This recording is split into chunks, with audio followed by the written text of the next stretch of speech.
Good morning.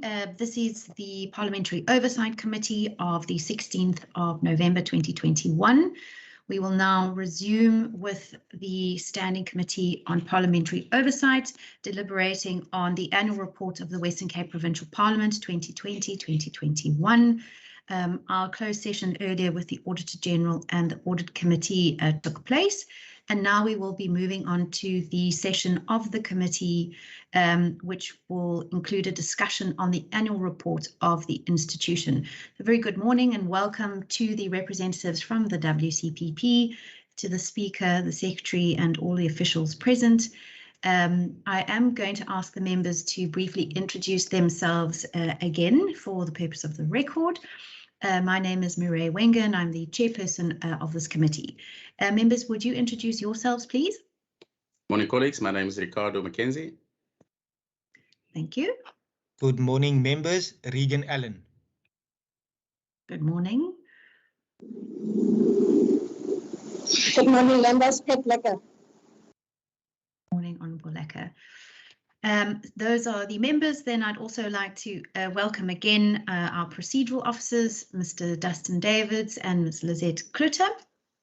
And then I'm going to extend a very warm welcome to the Speaker and the Deputy Speaker this morning.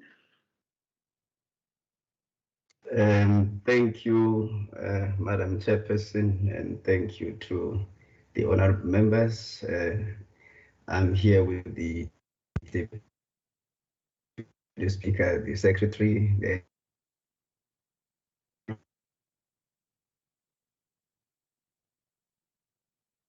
Yeah, we seem to have lost the speaker. I'm not sure if it's my connection. Okay, right. Then good morning, Mr. Secretary. I was just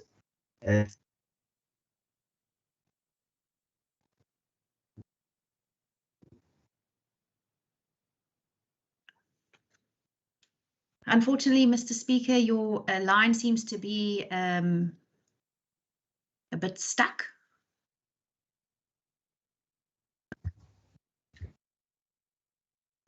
Let me hand over to the secretary. Is it fine now, Madam Chairperson? Oh, yes, that's much better. That's much better. Okay. No, Chair, I was simply saying that thank you for having us, and I was just introducing myself for that purpose. But I will have my opening remarks when the Chairperson recognizes me to do so. Thank you. Thank you, Mr. Speaker.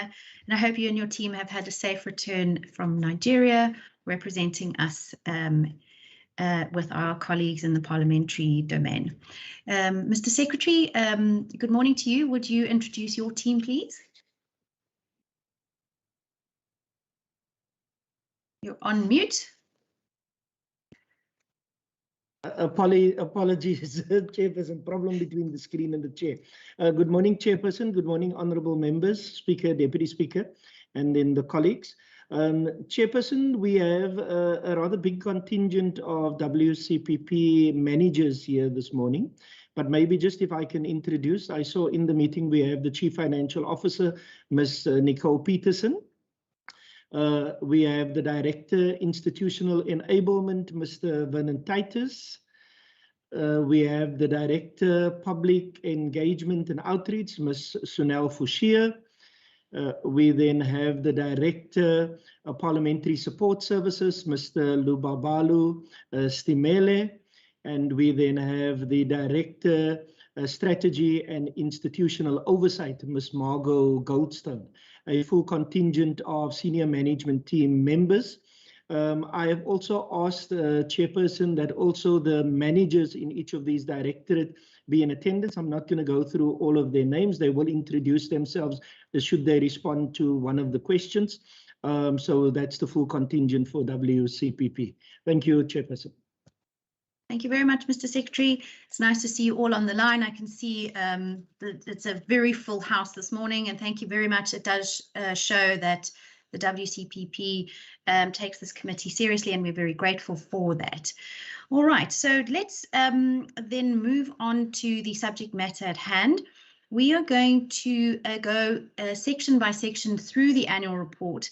But before we do that, I'm going to ask the speaker if he has any introductory remarks, please. Thank you, Madam Chairperson. And yes, I do have the opening remarks, which I think the first thing I would like to do before I do that is to say to the chair, you can see my T-shirt. I hope you can see that. It talks about CPA, which is the Commonwealth Parliamentary Association. We just returned yesterday, so it's been a very beautiful experience for the Western Cape team as a collective to represent all of us. We were fortunate that during the session, our secretary to the Western Cape Provincial Parliament, Mr. Romeo Adams, has been asked by his peers to be their representative for the Southern Africa, which is the whole of the Southern Africa, on the Society of Clerks at the table, which is called SOCAT, Africa Region Steering Committee. This is a serious recognition, Madam Chairperson, of his contribution in this particular body, and of course to the work of the CPA family. And I would like to congratulate the Secretary, Mr. Romeo Adams. If you could join me, Madam Chair, and the members of the Standing Committee in this regard. Absolutely. Thank you very much. Madam Chairperson, members of the committee, the Deputy Speaker, Mr. Secretary, SMT, and all the workers of the WCPP, I wish to thank this Parliamentary Oversight Committee for the opportunity to make these few remarks as we start the business for this committee. I'm tabling this annual report, mindful of the tumultuous terrain that we find ourselves, especially in the year under review, based on the COVID-19 limitations that existed, which was a serious pandemic for the world over. As you are aware, Madam Chairperson, I'm mindful of your mandate to maintain oversight of our financial management as the Western Cape Provincial Parliament, and the Deputy Speaker and I will subject myself and of course this team to the necessary scrutiny that whatever questions that may arise as a result of this presentation to this committee, we are here to ensure that we account and we do so correctly in line with the statutes. The Secretary to the Provincial Parliament and his team are equally committed to assisting this committee and contribute to an open and transparent process of accounting, and will respond to questions that the honourable members may seem to raise. Madam Chairperson, as articulated in my foreword to this annual report as Speaker, I'm extremely grateful and proud of the manner and spirit in which the honourable members, staff and stakeholders of the Western Cape Provincial Parliament collectively responded to the challenges presented by COVID-19 pandemic and ensure that the WCPP as an institution could continue discharging its constitutional mandate in an effective, efficient and innovative and forward-looking manner. The health and safety of our members and staff are of paramount importance, and a number of steps were taken to ensure that we have an uninterrupted service, but at the same time, ensure that the environment in which we operated was safe. It meant, Honorable Chairperson, that we needed to be agile in our approach. Knowing some of the challenges that came with COVID-19, one needed to be agile in approach. Recognition of the world that we live in, which I call the VUCA world, where volatility, uncertainty, complex decisions had to be made, and of course, ambiguity remained the language that we all spoke about. You will recall that when we started off with these programs of virtual sessions, the only language that we started to know is whether is my mic on, is my camera okay? Can you hear me? Those kind of things. But we also learn new skills in pivoting our way in ensuring that the COVID-19 does not stop our business. And I think, Honorable Chairperson, it will not go well for this Parliament if we do not recognize you and your role leading the multi-party committee on COVID-19, which was a COVID ad hoc committee that we established, led by yourself ably as the chairperson, Madam Chief Whip, in that capacity, to ensure that this Parliament does not fail in ensuring that its work and its mandate of holding the executive to account and ensuring that the work of oversight does not stop. Madam Chairperson, you did very well with your committee. I would like to call on all of us present in this meeting to put together our hands for the chairperson of this COVID-19 committee, and that is yourself, Madam Chair, and the committee that you led. Without you, this Parliament would not have been able to continue to play its role on oversight and ensuring that obviously the executive does not have a carte blanche and failing to account for its affairs, because we have to follow the money. And for that, I recognize you and I appreciate that we're able to perform this task. The Rules Committee furthermore concluded the review of the standing rules, and the first presiding officer's manual, Madam Chairperson, which is the first of its kind in South Africa, and it could be the first of its kind in Africa. But in this case, we're able to pilot this, and now the National Speakers Forum is working with us to ensure that this is a universal approach in South Africa, that the speakers as heads of the legislative arm of the state continue to be recognized as a separate player in the recognition of the state as a collective, so that the three arms of the state as much as there is interconnectedness, but the issue of separation of powers, Madam Chair, remains paramount in execution of that responsibility. So this was finalized and approved by this House, and this committee was constantly being briefed in the development of that process, which regulates the enabling allowances of the presiding officers outside the ministerial handbook. And this has been a very important milestone for us. In keeping with my commitment to bringing the provincial parliament closer to the people, the State of the Province address by the Premier and subsequent debates on the address took place at a remote venue outside of the seat of the legislature for the second year, Madam Chairperson and honorable members. We will recall that the first one was in Mitchell's Plain in Rocklands, and this one took place successfully in Genadendal, in the Overberg District Municipality, in Tiabateskloof local municipality.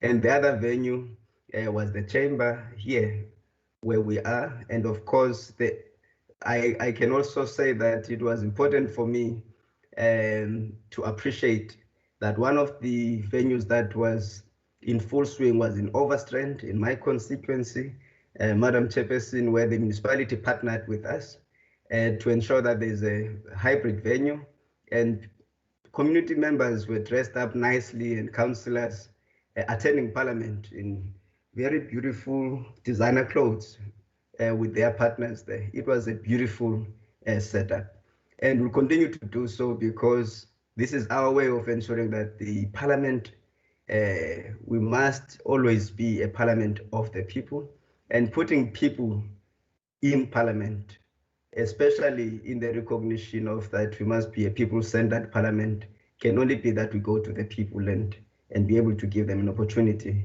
to work and be part of what we do as Parliament, conducting our oversight responsibility and public participation.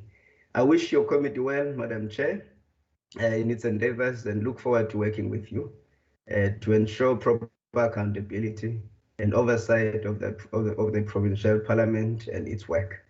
Lastly, Madam Chair, when we sit here, we're talking and how well we've conducted our resources, the limited resources that we have. And it will not go well if I do not appreciate every single staff member of this Parliament, from the lowest end to the highest administrative position in this Parliament, led by the Secretary and the SMT, for achieving a clean audit again this financial year. And this is a serious achievement, Honorable Chairperson, given all the limitations that were presented by the COVID-19 pandemic. But this Parliament again was able to develop this kind of work ethic and ensure that we achieve the best results in accounting for the resources that Parliament allocates to itself in this regard. So I would like to end there, Madam.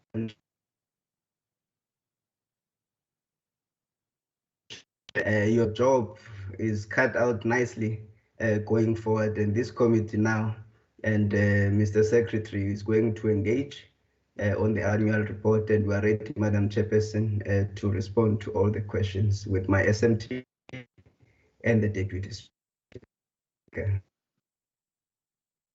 Chair, for the opportunity. Thank you very much, Mr. Speaker, for those opening remarks. They were very comprehensive, and agreed the year under review is a historic one because the year that was, or the COVID years, really put things or made things to be rather upside down, and the way in which departments rose to the challenge really is testimony to the work that you all do, and this will also make it one of not only interesting but more difficult and important for us to see how you managed to navigate the complexities in that year under review. Thank you very much also for your very kind words regarding the ad hoc committee. Thank you, Chair. Any, Thank you, Chair. check if the Deputy Speaker would like to make any introductory remarks. Good morning, everybody. Good morning, Chair. Good morning, honourable members. No, I don't. Thank you very much. I think the Speaker has very aptly really described the year that we've had. Thank you. Thank you, Madam Deputy Speaker. Mr. Secretary, are there any introductory remarks you'd like to make before we get into the annual report itself? Thank you, Chairperson. And no, Chairperson, I do not have any introductory remarks. I think the Speaker had covered all of the areas. Thank you, Chairperson. Great, thank you very much. All right, members, we'll then move into the annual report itself. Let's start with Part A. Part A is found on page 6 to page 22. I'm now going to take questions on pages 6 to 15, which includes the Speaker and the Secretary's forwards, and you may also ask questions on the introductory remarks if you so wish. Members, are there any questions on pages 6 to 15, please? Honourable Mackenzie, over to you. Thank you very much, Chairperson, and thank you to the Speaker and his team, and I also want to thank them for the support that they give us for the last financial years under very difficult times. My first question would be directed to the Speaker, and one appreciate that the Speaker has honoured his commitment by taking Parliament to the people and outside to places like Overberg. I just wanted to get from the Speaker or the Secretary, given that the decision to take Parliament to the Speaker was obviously the Speaker's decision, why should members, including myself, then pay from our enabling allowance for transport costs? Because obviously that was the decision of the Speaker. One would expect the Speaker to cover their transport costs. And then the second question would be to the Speaker, and one with regards to the safeties of members during the time. And I've raised this before as an oversight committee. We want to appreciate the one or two a mask that we get and the small bottle of hand sanitizer. And I think the last count I got a big bottle of hand sanitizer. Given members are frequently and based on our current interaction, more frequently in our constituencies that we were 2 years ago, why is there not a set monthly allocation of, say, 10 small bottles of hand sanitizer, 20 masks? I just wanted to get an understanding of that. And then on page 11, Chairperson, there's a comment under the Secretary's section where he says there, in the spirit of transparency, an assessment was conducted on all PPE transactions up until the 30th of September, and it was found that WCPP did not transaction with any of the companies declared by WCPP employees in the declaration of interest forms. He specifically focuses on the PPE, and I just wanted to get the question perhaps to the Secretary. Is there any other business that the WCPP did conduct with employees? And then why was the second part of the assessment not done? And even if it's done in the new financial year, when can we get the final outcome of that? And then the point that we always raise, and it envies me with my national colleagues in other parliaments when they go on training. Like I said before, one of them did a master's degree paid for by Parliament. When is our review being finalized, except through WITS, to ensure that members are being covered when it comes to postgraduate funding? And then check, can I continue or is that fine? I think let's probably leave it there for now, Okay. And then your further questions we'll put into round 2. I would like to give Honourable Lacker an opportunity to pose a few questions. Thank you so much, Chairperson. Good morning, everybody. Let me just follow suit, Chair, and say welcome to Mr. Speaker and the team from representing the Western Cape Provincial Legislature. Allow me, Chair, to raise just a comment on what Honourable Mackenzie has raised around the transportation of members to the next parliamentary opening. And I must indeed say that for many of our members who are not residing in the metro, their enabling allowance in the main is used for accommodation, and maybe we must really get the Office of the Speaker to look into that and make a review on the decision that has been made around the issue of transportation of members. Then, Chair, on the opening remarks as well, I'm sure Mr. Speaker would agree with me that we have indeed operated under difficult circumstances, but we managed to maneuver our way under the COVID-19 despite anything. And I think one of those reasons has also exposed us in the manner in which our staff members have performed.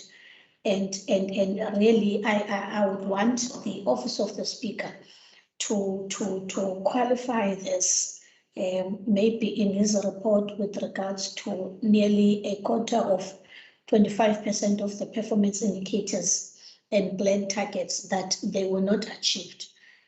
Could this be attributed to the COVID-19 pandemic, or it is just a matter of weak management? If the Speaker can respond to that, and especially if you're looking at Program 1 under Governance, Leadership and Administration, this is one of the biggest culprits with 3 indicators or targets that were not achieved. Can this be quantified in regards to whether it is the effects of COVID-19 or the other way around? And lastly, Chairperson, is on the issue of funding for committees. Yes, we were operating under COVID-19 strict regulations, but for some reasons in certain committees could not effectively perform their duties. For instance, in some areas where they go out for public participation, or even those who came for the sit-in meetings, there was not enough provision made for those committees.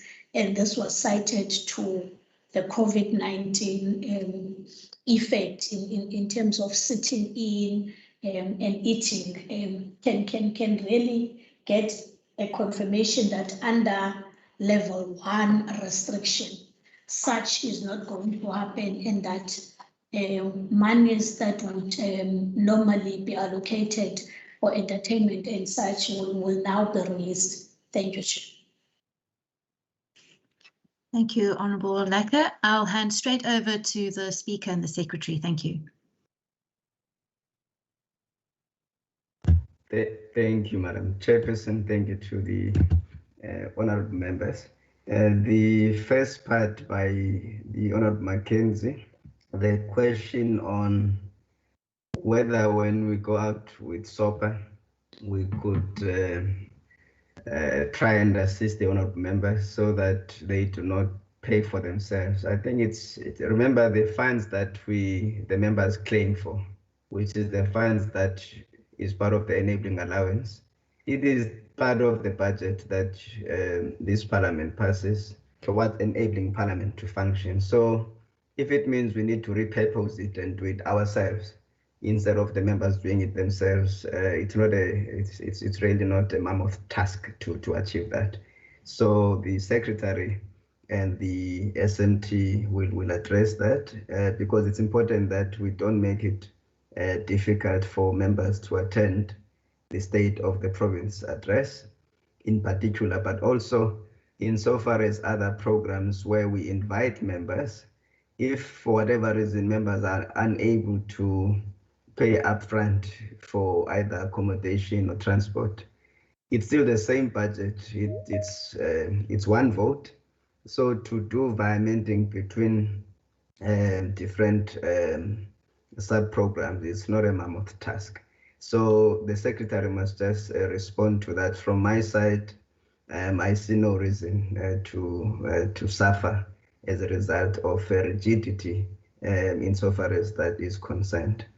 You asked about PPE and whether we could allocate more funds and have a standing item on a monthly basis. The Secretary will also deal with that. I don't see, again, I have to qualify that. When it was level 5 and level 4, level 3, in fact, up to level 4, we even delivered PPE to members' houses. Members would give their address, and my team drove to your homes. I remember Marlon, as well as the team on the logistics, they drove to deliver. I think that was Llewellyn as well, where they went to people's homes to deliver PPE. So, Honorable Leke, the Secretary will deal with that. It's part of his remarks. Insofar as the question of the 3 targets that were not achieved or partially achieved. The question of the enabling allowance, we'll have a conversation at the Speaker's Consultative Political Party Forum in order to address some of the areas. There has been some amendments to the existing enabling allowance as a policy, trying to accommodate some of these challenges. So when we meet, because it's an active document, which our work changes all the time. So it's important that we continue to review it. So thank you, Honorable Leke, for raising that. So when we meet at the Speaker's Consultative Political Party Forum, we'll present some of these changes, Honorable Chairperson, through you. Thank you very much. The Secretary, please come forward, Mr. Secretary. Thank you, Mr. Speaker. Thank you, Chairperson, and thank you, Honourables Mackenzie and Lekker for the questions. In prefacing my responses to the questions, I'd just like to read something from the Constitution. The Constitution of the Republic of South Africa in in section 116, 2C reads as follows. The orders and rules of the provincial legislature must provide for, in C, financial and administrative assistance to each party represented in the legislature in proportion to its representation to enable the party and its leaders to perform their functions in the legislature effectively. Following on from that, I'm sure that honourable members would be aware that the Western Cape Provincial Parliament is the parliament with the smallest budget and the parliament with the smallest number of staff members in terms of headcount. In 2020, when the budget votes within the country and within the Western Cape Province were requested to make savings, the Western Cape Provincial Parliament was also in that same package, where we had then indicated to Provincial Treasury what is the amount that we could provide as part of that engagement. The question from Honourable Mackenzie was, why should members travel or pay for their transport to WCPP events, and the matter of the SOPA in the districts was then also mentioned. Honourable Mackenzie, that is probably, like the Speaker had said, something we could have a look at. However, if members do travel with their own transport for work purposes, there's also the alternative in terms of the SARS processes that they could claim with. With regards to PPE, the Sergeant at Arms, Mr. Doman, who's also responsible for occupational health and safety, had assured me that on a periodic basis, both staff members and also members of the Western Cape Provincial Parliament are then refreshed with regards to PPE issuing, whether it be hand sanitizers or the masks that are provided. The Western Cape Provincial Parliament then also acknowledges that in terms of the regulations, the disaster management regulations, we are responsible for our staff and for the members in terms of the issuing of PPE for the use of the staff and the members specifically. There was then also a question from page 11 with regards to PPE. Honourable Mackenzie, through the chairperson, the WCPP on a regular basis does the assessment in terms of PPE procurement. The report had provided up to a certain date, because when the report was finalized, the assessment up to that date was then finalized. Further assessments have subsequently been conducted, and that could be made available should the committee so desire.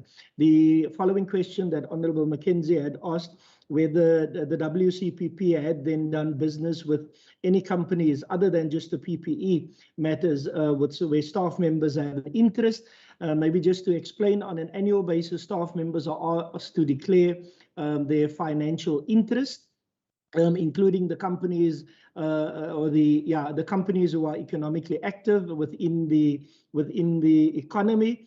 There is then a sample selected from those declarations where our component internal control and compliance then does a verification of the information provided to see whether the declarations are complete and accurate. With regards to the reviews of the members' guide, the speaker had indicated that there is a process underway in terms of the members' guide that deals with the enabling allowances. And again, the question of bursaries was then also highlighted. Again, it is because of, firstly, a process has been put in place for the review. Secondly, our budget is very small compared to other legislatures. Thirdly, there are so many competing priorities for members in terms of how the allowance should be used, that we are looking at what are the options available in terms of that. Honourable Lekker's questions had related to the funding of committees. At the start of a financial year, well, prior to the start of a financial year, during the planning processes, the Directorate Parliamentary Support Services and the component specifically that deals with committees looks at what budget would be made available. There is then planning with regards to that funding that needs to be available for the work of committees. Again, in 2020, 2021, and even in the current year, the fact that we needed to make a cut in terms of the baseline budget had then impacted on those areas and other areas within the institution. And Honourable Lekker's last question was about the provision of for committees, the catering. Honourable Lekker, through the chairperson, in 2020, when we had gone down to lockdown level 1, there was a specific protocol that was put in place with regards to the provision of refreshment and catering services during committee meetings. In 2021, when the President of the Republic of South Africa had taken us again to lockdown level 1 and committees had then programmed and planned their work, it was then decided that that same protocol would be implemented in terms of the provisioning of catering services for committee work. Chairperson, maybe just to conclude this round of questions, it's important that we do realize and acknowledge, and I'm sure we all do, that COVID-19 is still with us. Although we are at lockdown level 1, we still need to adhere to the protocol provisions in terms of social distancing, what is the provisions for preparing of meals on site, and obviously regular sanitizing, and our protocol for the provision of refreshments and catering during committee meetings takes that into account. Thank you, Chairperson. Thank you very much, Mr. Secretary, for those responses.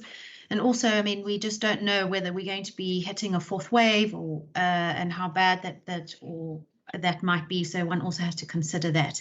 Members, I think there are some further questions on page 6 to 15. Could I just get an indication? Mr. Secretary, apologies, let me hand over to you first. Thank you, Chairperson. Maybe just apologies, I had missed the one question. Honourable Lekker had asked about the performance indicators and had referred to Program 1. Chairperson, I beg your indulgence that when we do get to the program performance matters further in the annual report, that each director will then respond to what are the reasons for deviations and what were the catch-up plans that were put in place. Thank you, Chairperson. Thank you, Mr. Secretary. Honourable Mackenzie, let's carry on with you. Thanks. Thank you, Chairperson. Chair, can I just first deal with my follow-up questions just to avoid any confusion? The issue on the enabling allowance, whether it sits with Parliament or whether it sits with finance, it's not the key issue. The issue, if Parliament invite me to an event in Knysna, for example, now I'm fully aware that I can claim back from SARS, but it's only a year later. So what I'm asking from the Speaker or the Secretary is that Parliament, for example, Parliament starting this new outreach program for parliamentarians, that parliaments pay their expense up front and the necessary reimbursement measurement up front, and so that I don't have to a year later keep track of it and submit it to SARS. So that is the first one. And with regards to the enabling allowance, obviously to enable members to do work, for example, in their constituencies. So if you take Parliament to Knysna, which is out of my allocated constituency, Mitchells Plain, and you take that funding from my enabling allowance, you, to an extent, I feel, disincentivizing me, because I was never going to travel to Knysna in this financial year. But because you're taking Parliament to the people, that expense should come from whoever program they decided to have that event here. That's on that. And the third point is, we are the smallest parliament in the country, and probably the most under-leased, yet the most effective parliament in this country. That goes without saying. So that means we have to do more with less. But so we just want to make sure that we all fully understand it. So having said that, I think that as Parliament, that we should then apply to the Treasury or to any other Parliament to say, help our members become better members, by also paying for postgraduate at UCT or WITS or whatever. That's not in the normal WITS training program. And that should be a big enough argument to justify actually why other parliaments that are massively overloaded, yet their staff members finish or the MPs finish MBAs in the offices. So I think that is the key point for me. And let me finish my question, Chairperson. On page 14, under 4.2.4, it talks about 3 material donations received in kind from non-related parties to the value of 110,000 Rand. If we can just get some more details on that, please, because it wasn't very clear. And then on my question around PPE, it was specifically, and going forward, we interact with more people than 2 years ago. 2 years ago, the start of lockdown, we were at home, we were, 1 or 2 days out. Now we are every day out in our constituencies, including some of our staff members. So how do we now provide them with more PPE? Because we need to be more safer, because on level 1, we are more busy. And I think that is the question I wanted to get an understanding. And final point, Chair, with regards to the PPE, because this comment was specifically up till the 30th of September 2020, and it was found that PPP did not instruct with any WCPP employers, and that triggered my question: if we've done all the transactions in WPPP, and if any staff member transacted with WPPP, if I can just get clarity on that, and that covers all my questions up to page 60. Thank you, Chair. Thank you, Honourable Mackenzie. Are there any further questions on pages 6 to 15? None? All right, so then those are all the questions for pages 6 to 15, and I'll hand over to you, Mr. Speaker. Thank you, Madam Chairperson. The specific question by Honourable Mackenzie on the invites by Parliament, either to SOPA or Teta Nati, as you will know that Teta Nati is now a permanent feature for this year, which is for the next reporting. We'll also be reporting on Teta Nati, which is not part of this annual report. And also, I think the question about how we can enable members without reducing their current enabling allowance, I think that makes a lot of sense, because the allocation to members depends on where your constituency is. So the closer you are from the seat of Parliament in terms of your constituency, the lesser it is your enabling allowance in terms of travel and so forth and so forth. So also, I mean, if you have to put a burden on SARS, burdening the member when it is in fact the work of Parliament, not necessarily your role as member doing oversight either for your constituency, for yourself in your constituency. And Mr. Secretary, I want the director to respond on this, Mr. Titus.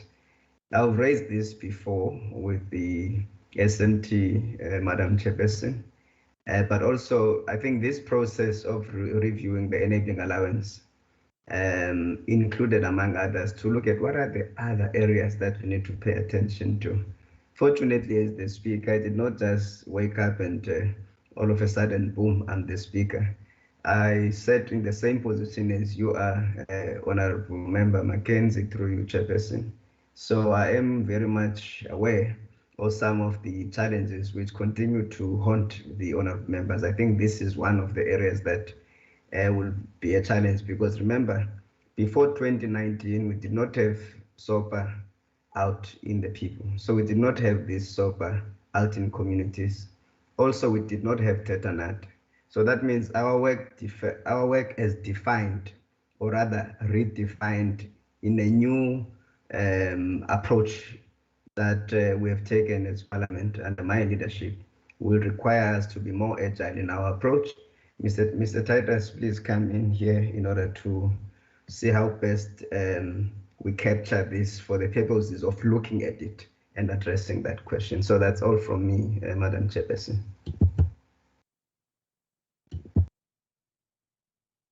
Thank you, Mr. Speaker. Mr. Secretary or Mr. Titus, would you like to add on? Thank you very much, Chair.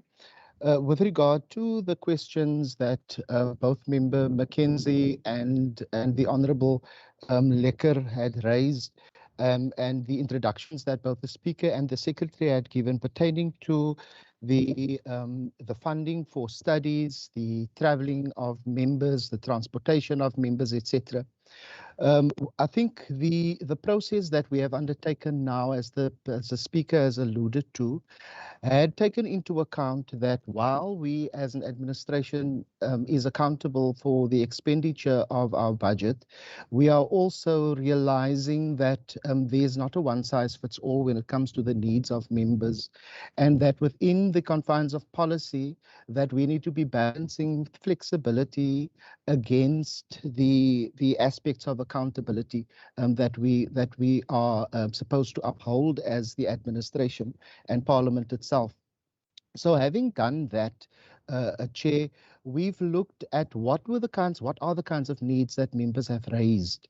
What are the issues that are prevalent that the members have continuously mentioned in the POC and to the Office of the Speaker. One of that is the issue of studies, and we have looked at to what extent can we build in flexibility within the current confines of the policy, while still staying within budget, so that members have access to different parts. Not all members, for instance, want to study, but those members who do want to, that they are able to. To what extent are we able to look at the flexibility of the 50,000, for instance, and see to what extent members can be utilizing that as an option. The other aspect is that over the past year, just to indulge me, please, Chair. During the past year, we've realized that when it comes to second dwellings, for instance, that we needed to look at how we increase the allowance for second dwellings, whilst the number of people or members who are accessing that as a policy provision has grown tremendously. I think 15 out of 30 members now have second dwellings. So these are aspects that we are taking into account currently, as the Speaker has indicated. This will be further consulted at the consultative forum. We have draft proposals that we have provided already as part of our discussion processes, and we are looking at the facets that the Honourable Mackenzie and the Honourable Lecker have raised in this particular session as well. The aspects of graduate funding for those for members who require to study. We've also started sharpening our relationship with the international community within our sector. We've made through the ICPS, we've made free training kind of aspects available to members as well as to staff. There are full courses through the CPA modular that is available also to members that we've made available as well. And I think here the aspect is that when it comes to the flexibility of training, especially when it comes to members and staff, that the big consideration for us is that must be learner-based, and in the time that is flexible online for members. That is it from now. Member Mackenzie did ask when will this be concluded. We are currently busy with a range of these conversations, and I think the intention is that this is concluded within the third quarter. Thank you very much, Mr. Titus. Then let's move on to pages 16 to 20. Oh, sorry, there are more comments to be made. So I apologize, Mr. Secretary. Please go ahead. In order, Chairperson. Chairperson, there was a question on the donations referred to on page 14. Mr. Jawadin has a schedule of those donations. If we will just allow Mr. Jawadin to respond to that question. Thank you, Chairperson. Certainly, thank you. Good morning, Mr. Jawadin. Good morning and thank you, Chair. Good morning, members, Secretary and Speaker and Secretary, as well as everybody else. Just with regards to the question on the 3 donations, those 3 donations as listed in the annual report is 3 donations received in the office of the Speaker.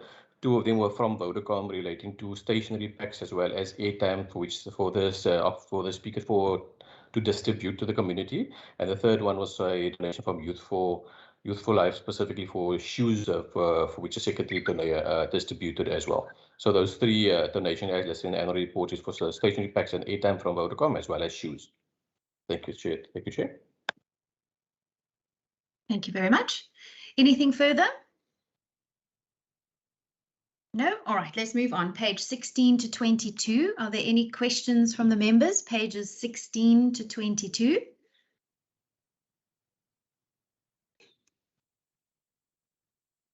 Honourable Mackenzie. Thank you, Chairperson. I'm just going to ask a general question about, I mean, we are right now online and the services from us and most of Parliament is online. Sorry, my neighbour's building, so I can't help it.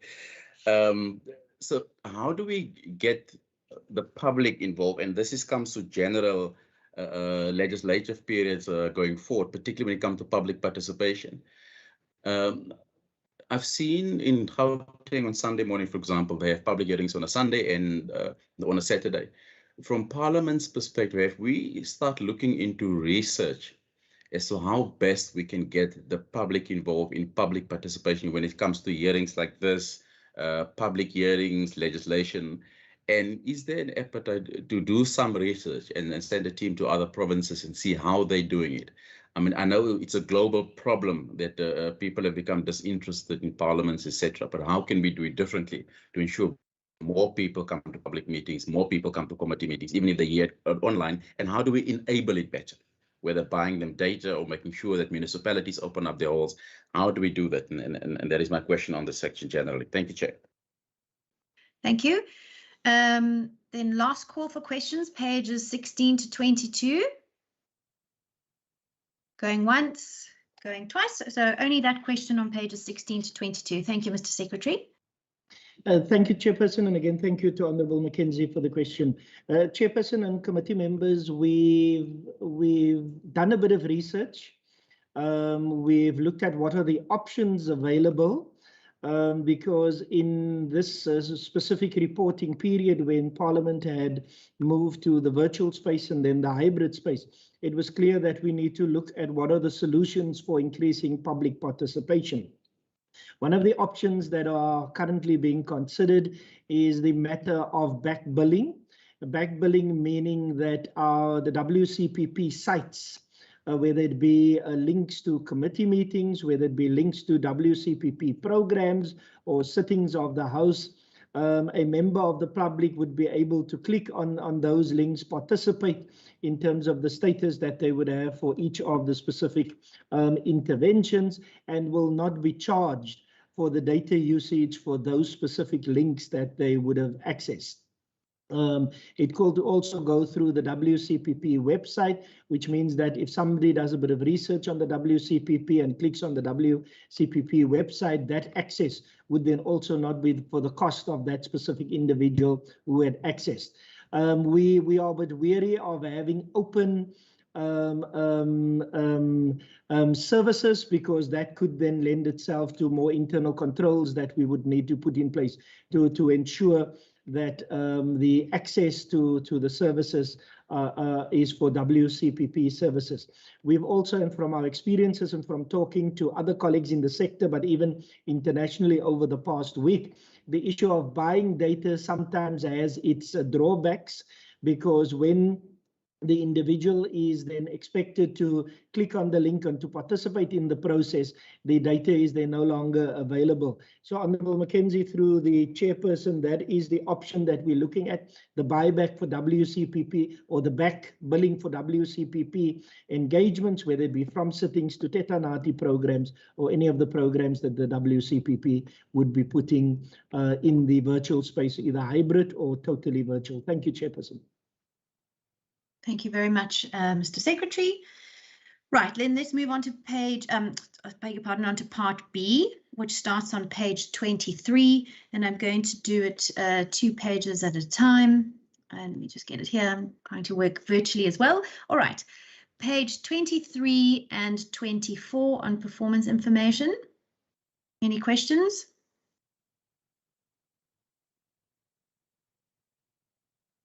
Page 25 and 26. Any questions? 25, 26. 27, 28. Any questions? I have 2 on page 28, please. The first is regarding the members survey that was conducted. I'd like to ask what were some of the gaps identified by the members through the survey, and what measures will be implemented as a result of that? And then the second question is on strategy and institutional oversight, which is the new directorate that has been established. I'd like to know if that is fully up and running now. And also, secondly, what has happened with those functions that did reside under the Office of the Deputy Secretary, and where have those functions moved to, please? And I see there are no further questions, so I don't know, Mr. Secretary, if you'd be able to respond to those 2. Thank you, Chairperson. Chairperson, the question on the members survey, I'm going to ask Mr. Titus or Ms. Goldstone just to assist with the response there, and also Ms. Goldstone on whether the Directorate Strategy and Institutional Oversight is up and running. If I can maybe just add or just respond to your question on what had happened to the functions that was previously performed by the former late Deputy Secretary. Chairperson, when the position became vacant, we had assessed the role of that position and the functions performed in that role at the time. We had done a bit of cleaning up, a bit of amending to the functions, adding a few functions, clarifying a few functions.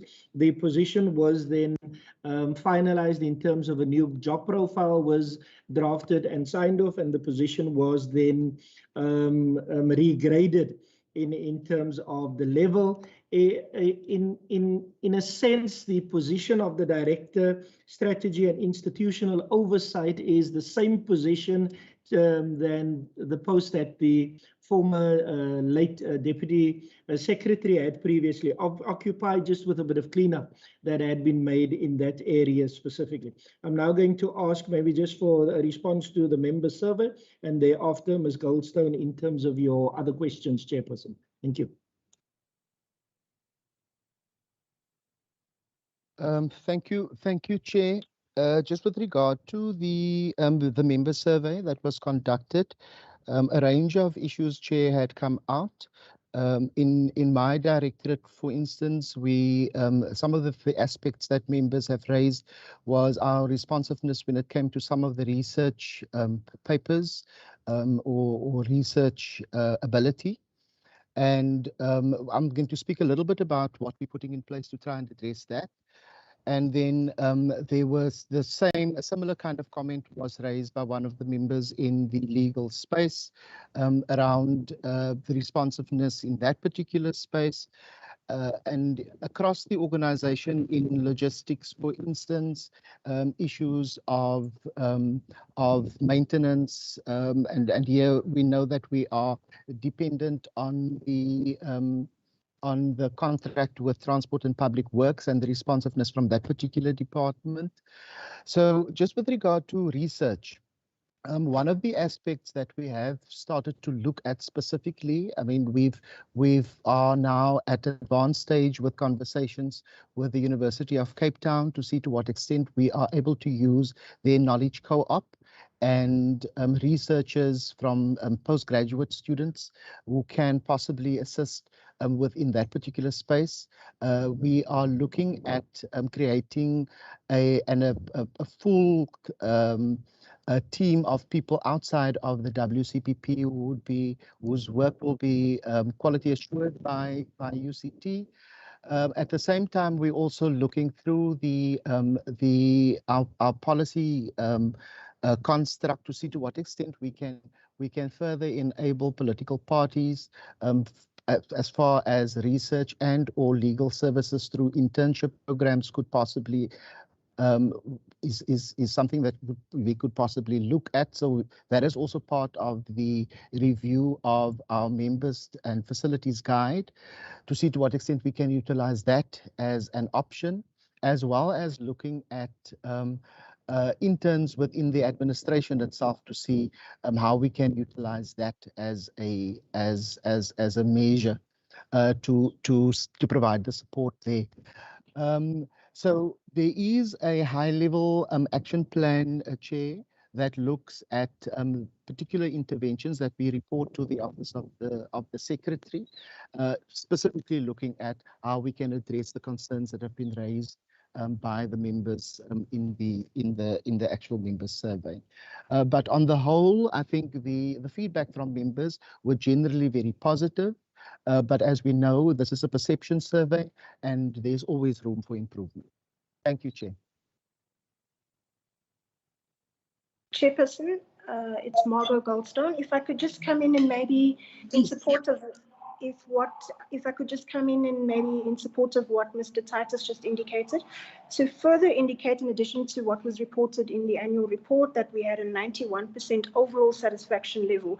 If we look at each of the aspects that were examined in the survey, the satisfaction levels range from about 80% to 100%, which is quite high in relation to the baseline we'd set in last year and the target we had set for this particular area. And then just to reiterate, a key area obviously of satisfaction, which was below what we had expected, was the issue of the maintenance of facilities, which, as he indicated, is partly not entirely in our control. And we are managing that through the SOA we have with DTPW. Chairperson, on your question regarding the Strategy and Institutional Oversight Directorate, and the question was whether it's up and running. Chairperson, it is in formation, so maybe just to indicate what are the key performance areas for this area of work. It is strategy formulation and the management of implementation. It's also organizational performance management, but also includes an element of governance and risk, which are all incorporated under the section. For now, we have currently 2 staff members other than myself, and are expecting a further 2, 1 support person and 1 senior person early next year. So in terms of staff complement, we are looking like we should be fully constituted by early next year. In terms of the operations, I think we have begun to support the organization in terms of particularly the area of strategy, development and formulation. We're very active in the review we had in August together with the executive to assess our performance to date for the 6th administration, and we've begun to work together with the colleagues in the various directorates to formulate plans that will respond to those key imperatives to the end of term. So, Honourable Chairperson, that is the status with regard to the directorate, and looking forward to working further also with the Portfolio Committee in this regard. Thank you. Thank you very much for those responses. I have no follow-ups. That's quite straightforward and clear. Then let's move on. Page 29 and 30. Are there any questions? Honourable Mackenzie, let's start with you. Thank you, Chairperson. I just want to get an understanding. On page 29, it says that the WCP continued to utilize the services of the Department of the Premier with regards to its internal audit function. Is there a paid service that the Department of the Premier provided? And I just want to get also, when did this service start from the Department of the Premier? And that's it on those, on page 30 as well, Chair. Yes, both pages. Please pose your questions. And page 30, the tender for the WCPP corporate video. If we can just get more details on that. What is the corporate video intend to do? Thank you. Thank you. Honourable Allen. Thank you so much, Chairperson. Member McKenzie highlighted the corporate video already. I just wanted to check the whether that is merely to position the Provincial Parliament in terms of stakeholders across the world, or is that also earmarked to residents here? Thank you. Thank you. And then I also had a similar question on the audience for the video. But further on page 29, I have a question on the Declaration of Interest policy. I was very happy to read this. I think this is an excellent initiative to extend the Declaration of Interest to all WCPP staff members. I'd like to know, is this standard practice in other legislatures as well, to have a broad declaration policy? And then secondly, I'd like to ask who checks the declarations for any conflicts? I mean, is there a layer of checking against property databases, or I don't know, there are some tools that one might have to check these declarations. And then secondly, is there a guidance officer for WCPP staff members should they have a query about their declarations, or whether they should declare something or not, and whether there's somebody that they could go to for guidance? And then on page 30, my questions have already been covered. Thank you very much, Mr. Secretary. Over to you. Chairperson, thank you very much. Chairperson, I'm going to ask the CFO to respond to the questions related to internal audit and also the declaration of interest. But also maybe if we had somehow missed a question from Honourable Mackenzie that he had previously asked about whether there's been a check on all employees doing business with the WCPP in the general business and not just in the PPE environment. If the CFO can respond to that one also. And then Ms. Fouchier, the Director Public Engagement and Outreach, would respond to the questions related to the corporate video. Thank you, Chairperson. Thank you, Secretary, and through you, Chair. Just in terms of the internal audit service, no, it is currently not a paid service from the WCPP's budget. It is included in the provincial budget, though, with the shared audit committees, and it is funded that way. So it doesn't directly come off the WCPP's budget. Should we go the route of establishing our own internal audit, that would have budget implications, and we would need to get or secure additional funding to be able to perform that service internally. It has been in operation for quite a long time. I would say since provincially the internal audit service was centralized at Department of the Premier. And I speak under correction, I think that was around about 2004, 2005 that was done, where all the internal audit units that were at the various departments were all centralized at .P, with either shared or individual committees, internal audit units formed for the bigger departments. Actually, since 2009, with modernization in Department of the Premier. So no, it is not funded from our budget, in short. With regards to the declaration of interest, it is done across all our staff. We did an exercise of specifically looking at PPE because that was sort of quite a controversial area as well as an area of focus when COVID hit and departments were obliged to spend budgets on PPE. So we sort of proactively, specifically looked at PPE in relation to our declaration of interest. Within the supply chain process, where our service providers do have to fill in declaration of interest, that is looked at in the supply chain aspect to ensure that none of our staff feature in that. And we can say that based on documentation and that received, we have not done business with any of our staff. Thank you. That's it from me.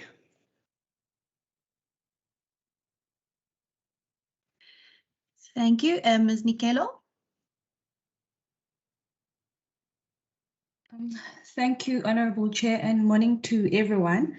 It's Zinzi here, Manager, Financial Compliance and Internal Control.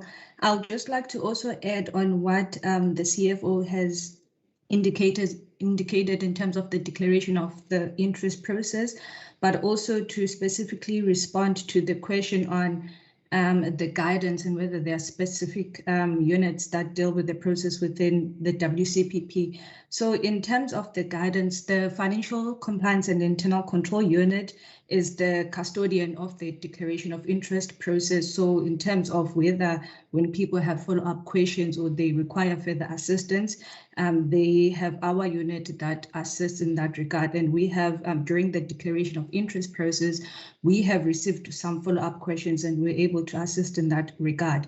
The declaration of interest process is also governed by a policy which is widely available to the rest of the WCPP staff for further clarification on other questions. And then in terms of the PPE verification for the period 1st of October 2020 to the 31st of March, the verification process was also conducted.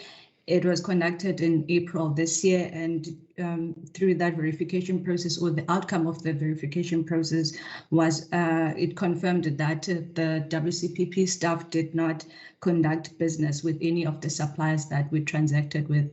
And then just to conclude, in terms of the declaration of interest process as well, that process is subject to audit by the Auditor General. So through their audit process for this year under review, they did not identify any instances whereby the WCPP staff had transacted with suppliers.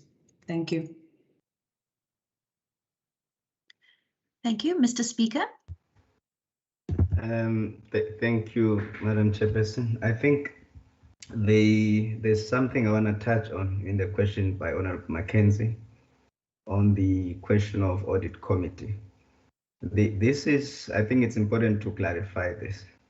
The audit committee as it stands, it's a collaboration. So it is us as Parliament and the executive using a singular structure to do the audit.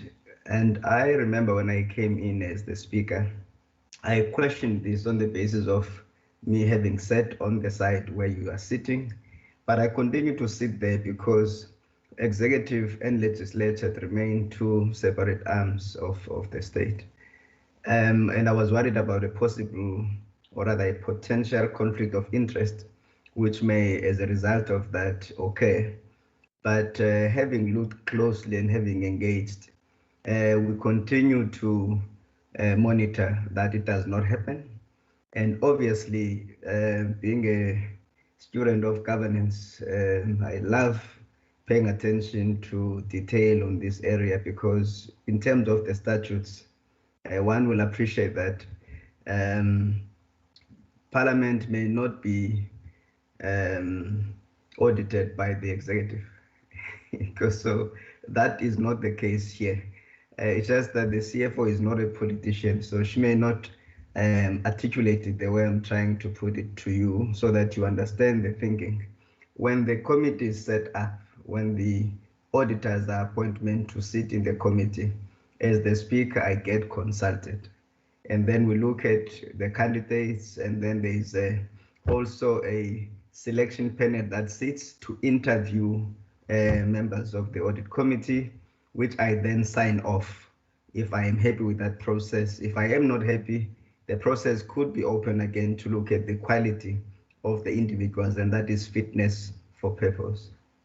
I hope that is clear, Madam Chairperson. But it's a phenomenon that is peculiar in the area of public management, but also in the area of governance. But we see it as a learning curve, but also as an experience that at the moment it's been working fine. There's not been areas where I thought needed to be reviewed at this point in time. Thank you, Chairperson. Thank you, Mr. Speaker. Then let's move on to the responses regarding the video. Thank you very much, Madam Chair.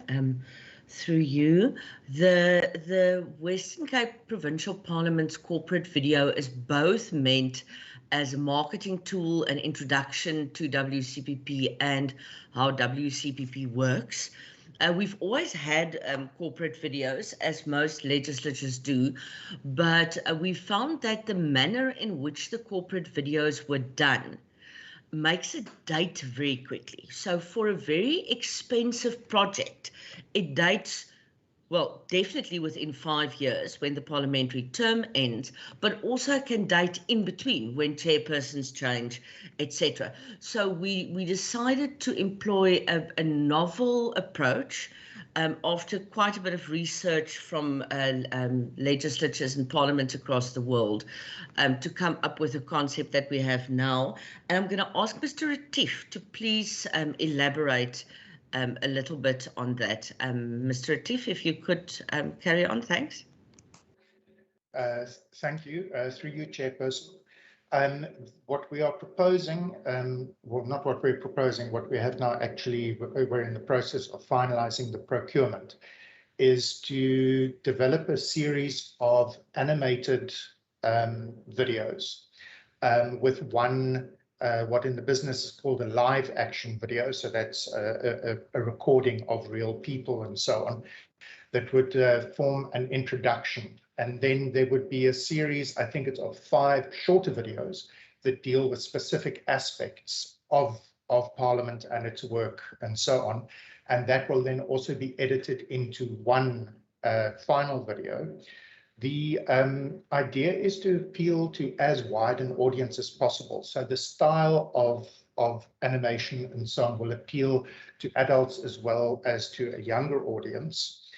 And it serves a marketing purpose in that when we have tour groups and so on that come and visit us, we start off with that video in the auditorium or somewhere like that. And it was also an educational video. Like I said, it consists of, I think, of 5 smaller videos that deal with specific aspects of the work of Parliament and of the work of members of Parliament. And that those videos could be used individually during PEO workshops, educational workshops, to illustrate specific aspects of the curriculum that they do with their workshop audiences. It will be available on our website, on our YouTube channel, and so on. And then we're also looking at the option of using credit card style storage devices that we would store this video on, as well as perhaps some other of our educational material, and that those storage devices could then either be handed out to educators or to people who attend education workshops and so on. Yes, thank you very much. Thank you very much, Mr. Retief. Are there any follow-ups? If none, then let's move on. Let's then move on to page 31 and 32. Honourable Mackenzie. Thank you, Chairperson. I just first of all say I'm happy the Speaker clarified it, because I nearly fell off my chair when he said the internal audit function. But I do just hope the Speaker will apply for funding so the section can be completely independent of any of the executive, because I was a bit concerned. On page 31, page 32, Chairperson, we've seen, and it's applicable to me and applicable to the whole world currently, people working from home. People have families, and it's just, in fact, I find it more difficult than being in the office. I just want to get an understanding what sort of services are being provided to our employees. I see there's some company being contracted, and how frequently are they using their services?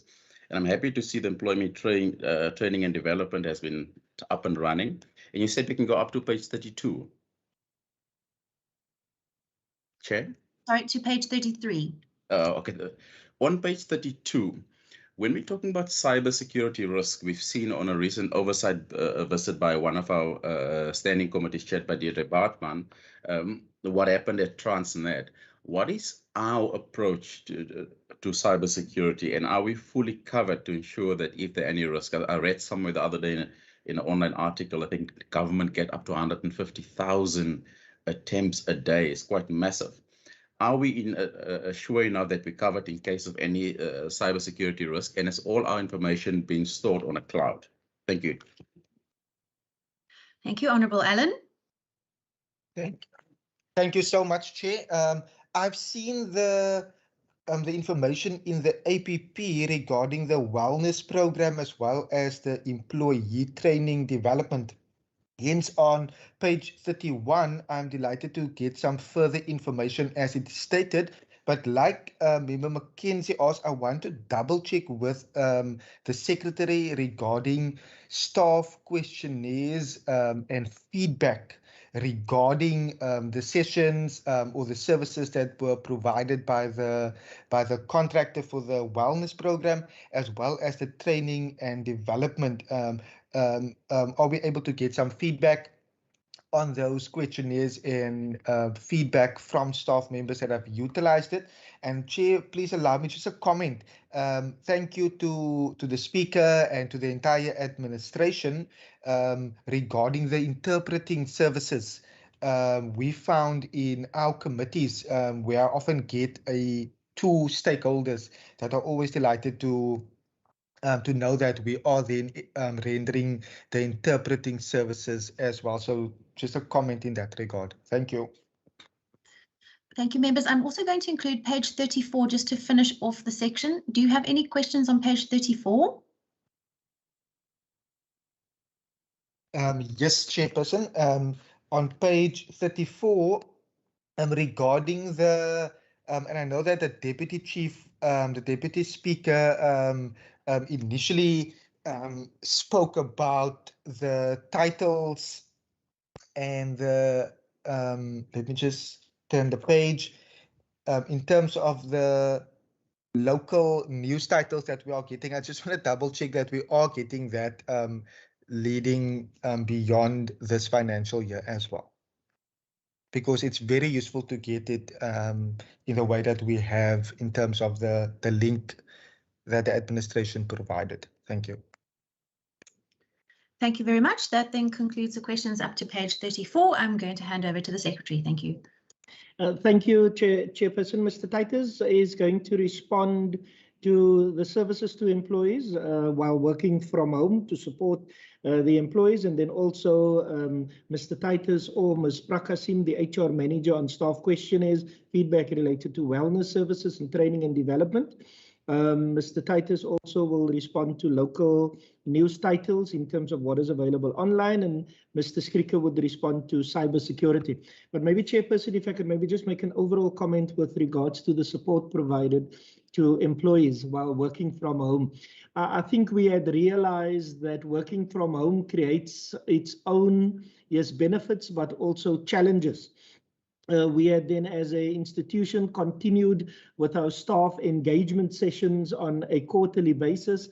And in one of those engagement sessions where there was a bit of interaction among staff, I think it was a quiz type of setup, it was clear to me that the staff are craving that type of contact socialization in the workplace, because when working from home, we are either often alone at home, or with other family members, that creates one or two challenges. And when we are in the workplace, even if we just go to the kitchen to put on the kettle, that socialization with other colleagues then becomes an important aspect. So I hand over to Mr. Titus and then Mr. Skrikke and then the other colleagues. Thank you, Chairperson.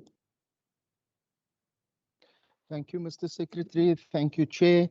In response to Honourable Mackenzie's question on the services of ICAS, I think the important part here is for us to remember that while COVID-19 had really played havoc with how we operate and function within the workplace today, we are still having to contend with the normal humdrum of our normal lives, personal matters that happen,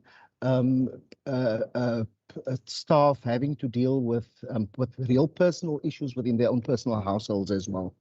So ICAS provides for face-to-face and counselling services, telephonically 24-hour service for all of the staff who need to access it. I also need to say that apart from that, they provide professional services for mentoring and coaching, especially having to deal with teams remotely. So we've also started employing ICAS to assist new leaders within the organization to deal with teams remotely, because that is a completely different kind of leadership style that is required now, because we don't necessarily see our staff, and so that requires particular input there.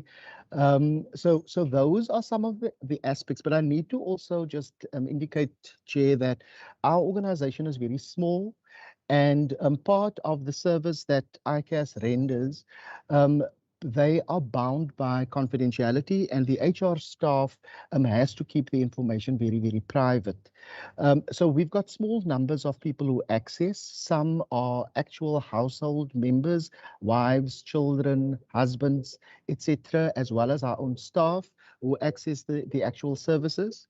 And so on a quarterly basis, we do receive complete feedback around the various themes that have been covered through the access that staff had taken. So that kind of feedback we provide at senior management level, and that is discussed there. But of course, the names of the individuals are never discussed, and it's never actually disclosed to anybody within the organization. Maybe Mr. Carson can provide a little bit more detail on the ICAS services. I wanted to just tie in with that around the question from Honourable Allen around the wellness program and the feedback. So part of the work of ICAS is really to deal with individual issues. But as the Secretary said, what we've also realized is that there are other interconnected social issues that we are not necessarily privy to in the remote working context. And part of what we've started to do was also to unpack how it is that people are coping collectively with COVID-19 within this context, and how are we able to deal with this within that particular space. Perhaps Carolyn will be able to provide just some input on some of the programs that we've made available as part of the collective. I must also say that part of the collective interventions that had happened this year and last year had been some of the highest participation on the part of staff that we've ever seen. I want to just introduce the issue around the cybersecurity risks and what our approach is before Mr. Skrikke responds. The issues of cybersecurity risk, and here, Chair, we've really looked at what the biggest risk is, and it's the people risk within the organization. So since last year already, we have, and you'll see some of the content in the narrative of the annual report as well. We have embarked on a particular program through No Lead, and members of the POC would also be familiar with the fact that we have sent some spam emails into the organization to try and ascertain what the behavior patterns of our members and staff are. That is what we've identified as the biggest risk within the organization currently. So we are all on a training trajectory throughout the organization on how to identify particular risks, how to safeguard the information of the WCPP so that we don't fall foul of attacks, cybersecurity attacks. While we're saying this, Chair, we are also trying to be very proactive with regard to how we want to deal with this. As we know, the cybersecurity attacks are evolving as we speak, and so our approach to this is really a proactive approach. But I think Mr. Skricker will provide a little bit more detail there. As far as the question from Member Allen around the publications, I'm going to ask Mr. Babu just to provide us with some insight into some of the publications that are available in terms of information to members, and then speak a little bit about Press Reader and what that offers members currently, and whether that will be continuing and what the deadline is for that. Thank you, Chair. I'll hand over to Ms. Prakasam, then Mr. Skricker, and then Mr. Babu in that order, please, Chair. Thank you. Please proceed. Thank you, Chair, and good day to everybody. I'm Carolyn Prakasam. I'm the Manager in Human Resources. To add to what has already been said, the range of services that are offered by ICAS look at providing or addressing the holistic range of needs of an individual. So while the circumstances of the past few months have meant that there is really a focus on the psychological well-being, there's also been recognition that for the broader family of individuals, there might have been financial consequences, etc., which would have impacted from both a psychological perspective as well as a financial perspective. So in this regard, some of the services that ICAS provides really deals with how to navigate those kind of consequences. We've also recognized that there is still the physical well-being of individuals that need to be considered during this time. So part of the response has also been through ICAS to ensure that employees are able to access primary healthcare checks, and we've run 2 of that on site at WCPP, and that has been well subscribed. In terms of equipping individuals, again, based on the utilization of ICAS services, we pay careful attention to the kind of services that are being subscribed and supplement that by then convening, again, through ICAS relevant workshops. These kind of workshops have dealt with effectively managing stress, time management in a remote setting, leadership development, etc. So those are again, in terms of employee wellness, taking quite a holistic approach to it. More recently, through ICAS, we have launched eCare. eCare is very much focused on providing services or things that the individual would want to access. So it's very much about, as an individual, what are the things that can be tailored for your particular needs, as opposed to just a blanket approach to it. So those are the range of services that ICAS provides in terms of our service level agreement with them. Thank you, Chair. Thank you very much. Then who's next? Chair, Kobe Skricker from IT. Thank you. Chair, Please. thank you. I'm responding to Member Mackenzie and the concerns about cybersecurity. Chair, I'd like to point out that we are a national key point and that we do take security in general very seriously, whether that is physical security or cybersecurity. Now, an interchangeable term for cybersecurity is information security. A branch of IT or a domain of IT that has matured over the years, and that is certainly not a new domain. Chair, the approach to cybersecurity is definitely not a one-size-fits-all. I think a bank has specific requirements and a legislature has specific requirements. And each requirement is governed by a cost versus benefit decision. Having said that, Chair, we have put certain controls in place. Now, Member Mackenzie has asked, are we in the cloud? And, have we migrated to the cloud? While we have started our journey to migrate to the cloud with Office 365, we have a significant amount of systems that is currently on premise in our data center at 7 Whale Street. However, I would like to point out that migrating to the cloud does not protect you from cybersecurity hacks in general. It does not offload your responsibility of governance and protecting your weakest links, which is your end users, to expose the institution. It merely provides you with infrastructure and hardened infrastructure that a hacker may not be able to crack through the firewalls. But if the end user is negligent, information and critical information can easily be leaked and accessed via the end user. So a migration to the cloud strategy is not a golden ticket to address cybersecurity. But we are on that journey, and we do understand the importance of that journey in terms of simplifying the use cases for members and for staff to access the information in the cloud. We know the benefits of that journey.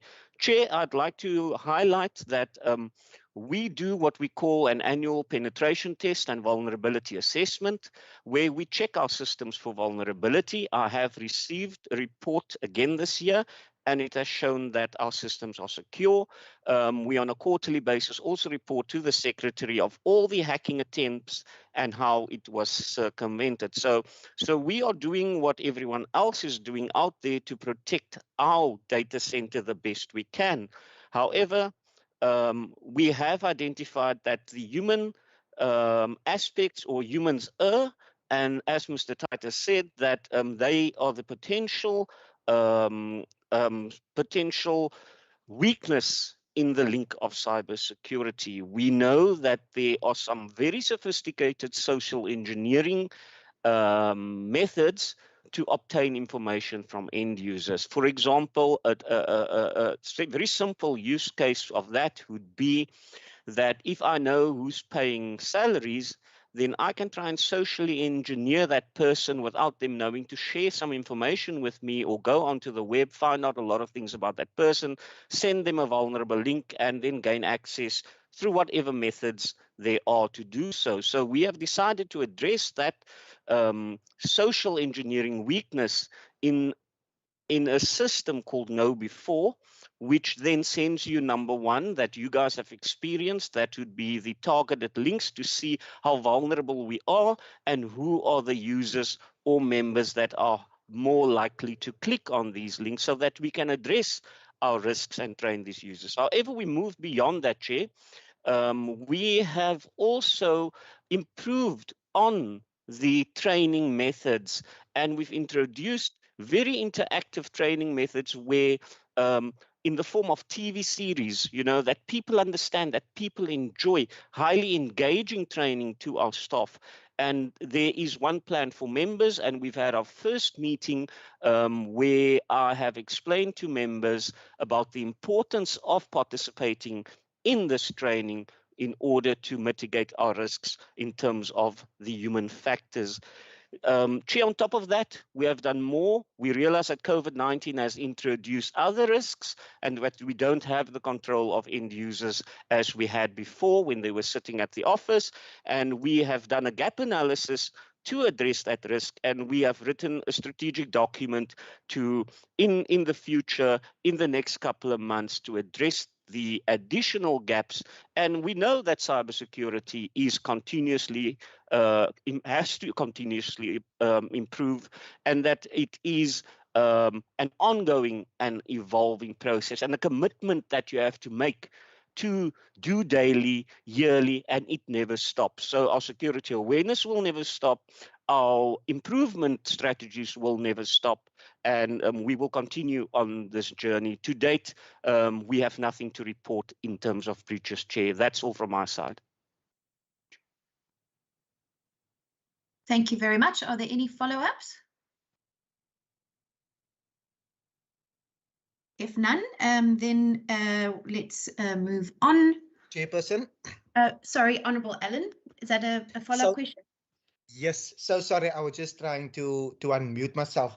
I appreciate the feedback that was given in terms of cybersecurity, and I do know as a committee we have received information that we needed to download a VPN program a number of months ago. I just want to ask a silly but straightforward question.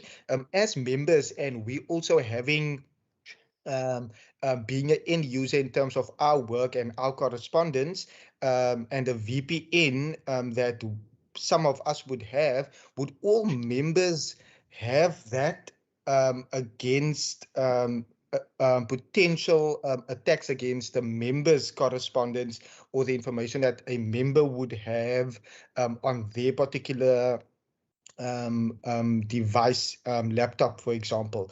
If I can just get more clarity, I think that's of that sparked interest in me in terms of members, and should members take extra precaution in terms of what we need to do in order to keep all our records and data on our laptop safe.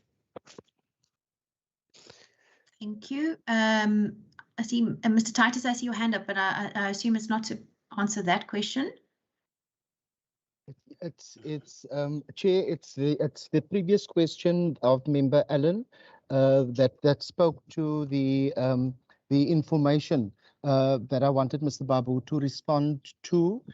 That question has not been responded to yet, and then I'm going to, Chair, ask Mr. Skriker just to respond to the second question by Member Allen around the VPN, and to what extent the VPN is our protective measure for against within the cybersecurity space, and how that particular thing works, and how many members are actually utilizing or who have access to the VPN. If that could happen, please, Chair. Chair, if I may. Yes, please. Chair, I'd like to answer the question relating to VPN to as simple as possible. A VPN, as we know it, is a virtual private network, the acronym. And what it essentially does is it encrypts, it will scramble the data between the laptop and the remote office, which is our data center, WCPP, to ensure that a hacker that is trying to access the data that's moving between WCPP, so strictly WCPP data, from our server room to that laptop is always scrambled, and even if it is intercepted, cannot be read at all. So a VPN does ensure that. However, when an end user or a member connect on their laptop to the internet traffic doesn't come via our VPN. Only the WCPP data sets comes over that VPN and information. So essentially, what we call in a technical term, a very silly term called split tunnel, it goes out on the local machine. And if that machine's firewall, which we enable by default, is not enabled or has been disabled by the member, it could potentially open that member up to a security breach. We do have antivirus protection on that machine that will look at worms and Trojans and certain viruses that are malicious. However, if a link is sent to a member and the member clicks on a link like a phishing link, and that link brings in our biggest risk, ransomware, that we are concerned about, which we know the different government departments have been targeted, we cannot circumvent that at all. We need to educate people about that risk. We can put additional controls in, but ultimately the sophistication will evolve, and at some stage people have to be vigilant and have to understand certain things they should not be doing instead of us just addressing the technical control. It's an ever-evolving process. So no, the VPN is not going to address all your security needs. It only protects WCPP data. You can still be targeted outside of that, if that answers it in a simplest form, member. I hope so, at least. Yeah. Thank you very much. Now let's move on in the annual report, and we'll go program by program. So let's start with the performance information, annual performance information for program 1, which is page 35 to 40. Are there any questions on program 1, page 35 to 40? Honourable Lecker. Thank you, Chairperson. Chairperson, I'm just concerned about the Hansard that will be digitalized. Can one get electronic access to Hansard and search for a speech or question that has been electronic rather than physical, or go to the library? Can we do that under the new digitalized system? Thank you. Thank you, Honourable Lecker. If I may, I also had a follow-up on that. In the previous term, we received a compiled Hansard. So we received the Hansard on email after sittings, and they come very quickly, and I really must be very complimentary of the Hansard services for doing that. And in the last term, you know, periodically we get a compiled searchable Hansard. But you know, it doesn't seem to have happened as regularly in this term. So I'd like to ask if the WCPP would consider revisiting that to have a consolidated Hansard sent out to the members, as it is easier to search in that way when it's consolidated, instead of having to open up, you know, the Hansard for the specific sitting. Honourable Mackenzie, you have a question? Thank you, Chairperson. Chairperson, also on the digitalization, but it is also more to, in fact, it covers the Hansard, committees, questions, ATCs, everything. We previously discussed how to properly access questions to Parliament. I mean, I appreciate the questions they send by email, but one has to go really, I mean, I, for example, couldn't remember what I asked 2 years ago, February 2019. So if you go look for it in the email, it really becomes difficult in finding it. And I want to know whether digitization, how are they going to assist in fixing so that not only me, anybody who can go online to wcpp.gov.za can access questions and answers. For example, if you search now, with, which I just did under wcpp.gov.za,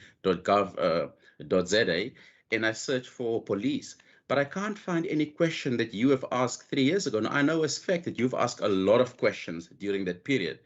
And under PMG, for example, they're quite good at it. So perhaps our IT department can have a look at what they're doing on their website, because you can find things very easily that people asked 2 or 3 years ago. But on our website, including in our internal emails, it becomes difficult to find things. So perhaps if they can just look at that on this new process. Thank you. Thank you very much. Mr. Secretary. Chairperson, thank you, Chairperson. With regards to the Hansard and the availability of questions, I'm going to ask Mr. Stimele to respond, but maybe just again as an introductory comment. The team from Parliamentary Support Services is currently updating our website with regards to questions of members asked to the executive and then the responses provided. I think Mr. Retief had just shared the link with regards to the link to the website itself.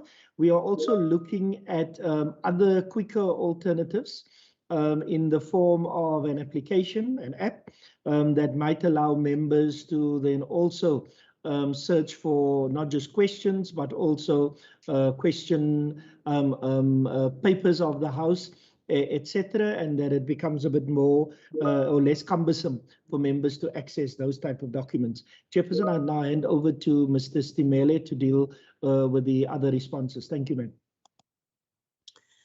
Thank you, Secretary. Good afternoon, honorable members on the committee. Good afternoon, Chairperson. Oh, it's still morning. Good morning. Chair, currently, as the Secretary is saying, we are engaging in a project of uploading the questions. We've already uploaded about 60 of 121 questions, and things are stand by. Yes, we're experiencing some difficulties in finalizing this whole process, but the IT and ourselves were in a process of trying to resolve those together with the website hosts. So probably in the couple of months, in the next month or two, that will be finalized. Also, there is another part to the project, which is the mobile application, wherein all the house papers and everything that relates to the house will be sent directly to the members so that they can have it on their mobile phones as things stand. But also on that part, there are some technicalities that we're experiencing, but indeed we are working towards ensuring that all these issues are being looked at and are being attended to, and sooner they will be done, even probably before we come to the end of this financial year, so that members can easily have an access, and the members of the public can have access to even the previously asked questions and also the questions that have been asked. And currently the focus is only on this parliamentary term, but beyond that, we'll see how do we move then, try to accommodate other terms as far as we can. Thank you very much, Chairperson. Thank you. Any further inputs from the, okay, so all the questions have been responded to. Honourable Mackenzie, is that a follow-up? Yes, Chairperson. Chairperson, one don't dispute the questions is there or not. There just need to be a better optimization of the system. So perhaps if our colleagues look at what PMG does, if you put in a search title, like for example, like I said, if you type in Murray Wenger Police in WCPP, it pulls out no questions. But go to PMG, it pulls out 100 questions. So we just need to optimize our system better, because the data is there so that people can find it one day in 10 or 20 years' time. Through you, Chair, the comment of the honourable member is noted, and we're trying to work towards making to be more user-friendly and more optimized in terms of how it works. Thank you very much for that comment. Thank you, Mr. Stamele. Mr. Retief. Thank you, Chairperson. Just a note that if members go to the actual page on the website that deals with questions, which I put in the chat, there is actually a search fields that deal only with the questions part of the website. And I have actually tested Mr. Mackenzie's search on police, and there were a number of results that came up. Thank you. Thank you very much. Right, let's move on. Program 2, pages 40 to 48. Are there any questions for Program 2, page 40 to 48? I had a question on page, let me just find it now, 45. Let me just get to it quickly. Committee support. I wanted to ask here under committee support how we can improve the committee support budget.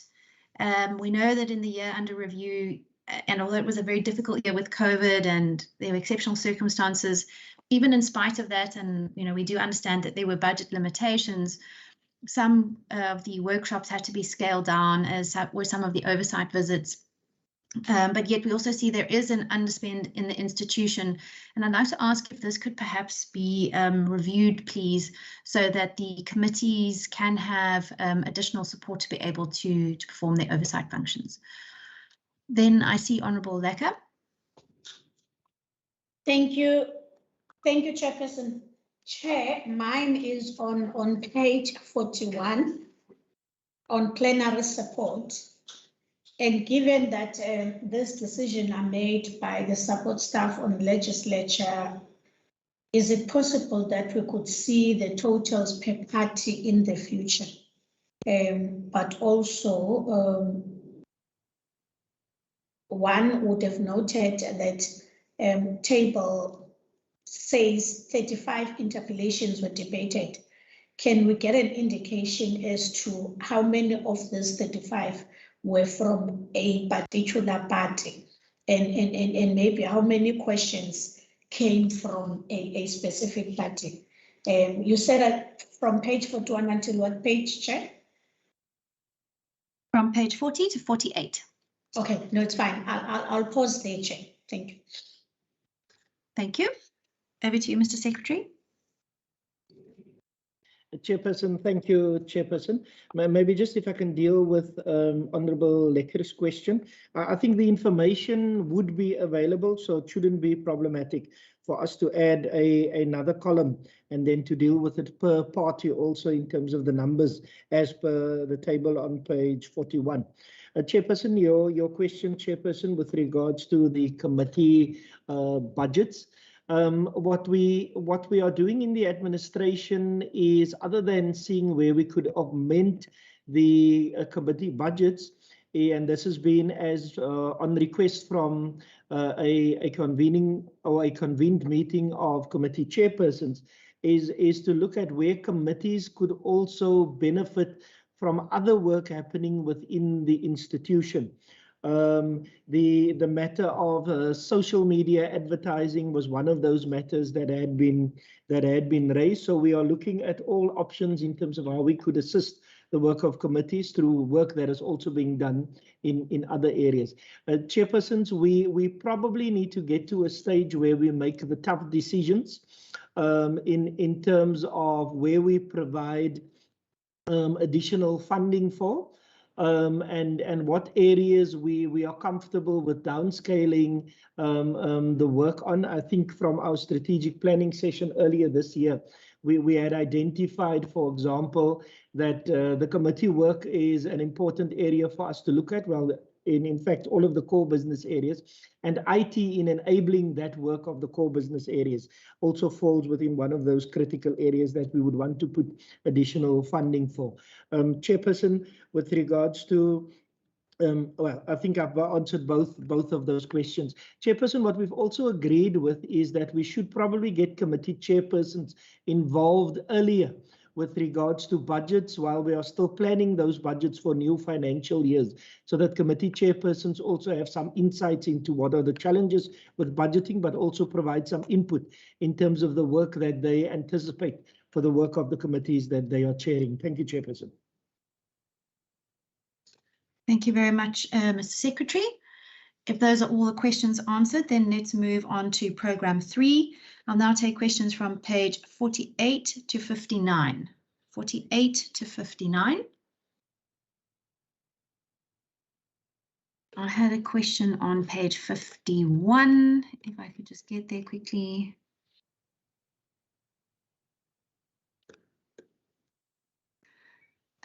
My question is on page 51 regarding social media.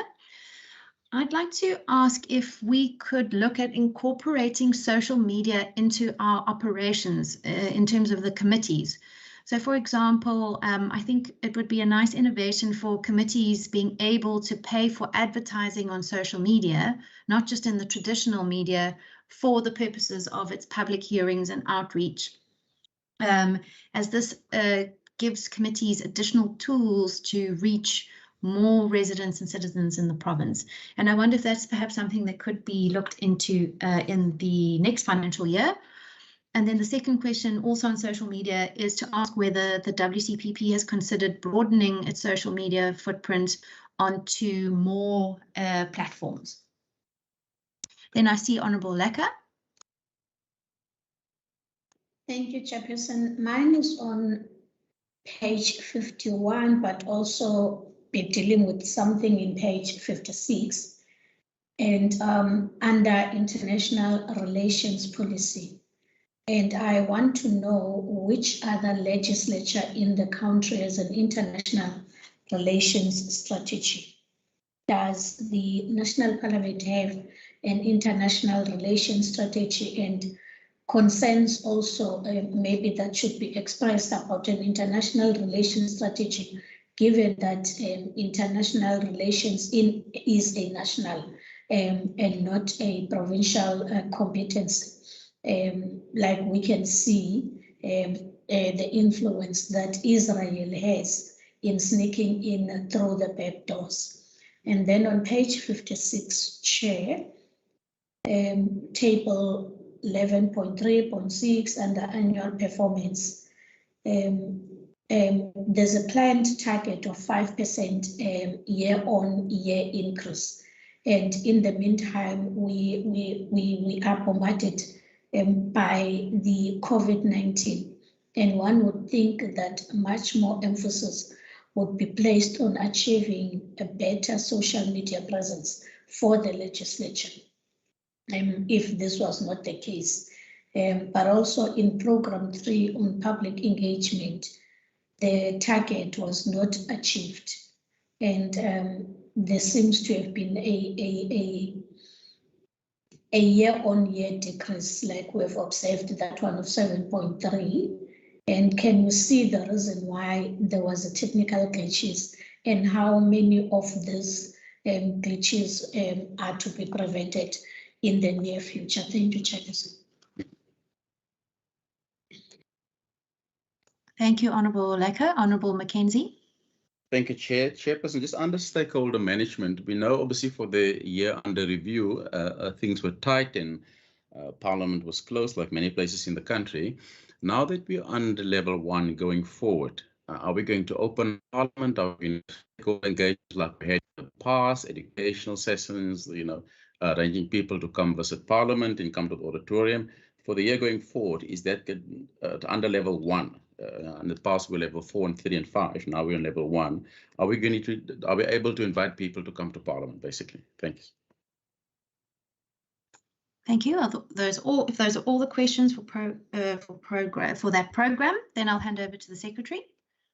Thank you, Chairperson. I'm going to ask Ms. Fushia and her team to respond, but I see the Speaker is also wishing to respond, Chairperson. Yeah. Chair, if I can respond to, thanks, Speaker. Please proceed, Mr. Speaker. Thank you, Madam Chairperson. There was a political question, so I didn't want to put my administration into a political space. Otherwise, it becomes difficult to manage those dynamics. The question of international relations, I think that the Deputy Speaker is going to expand on this. We are a jurisdiction of a legislative arm of the state. It then presupposes that in terms of Section 116 of the Constitution, we have to have our own internal arrangements. But of course, in terms of the Provincial Constitution of the Western Cape, we also have to ensure that as an institution, we've got policies in place in how we engage all stakeholders.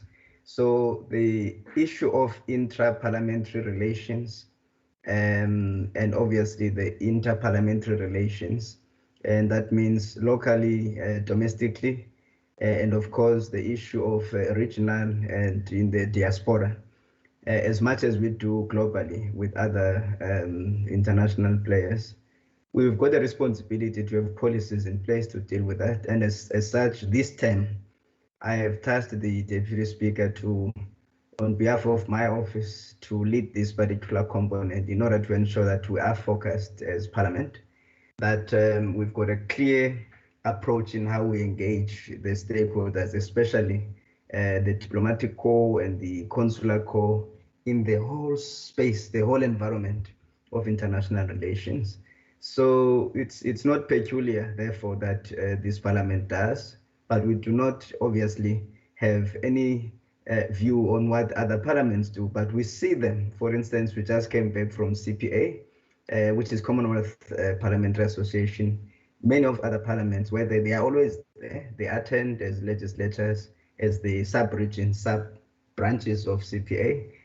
But of course, in the NCSL, which is the National Council of State Legislatures in the US, we attend and members do as sub-branches, as branches who have interest in what happens in the global environment.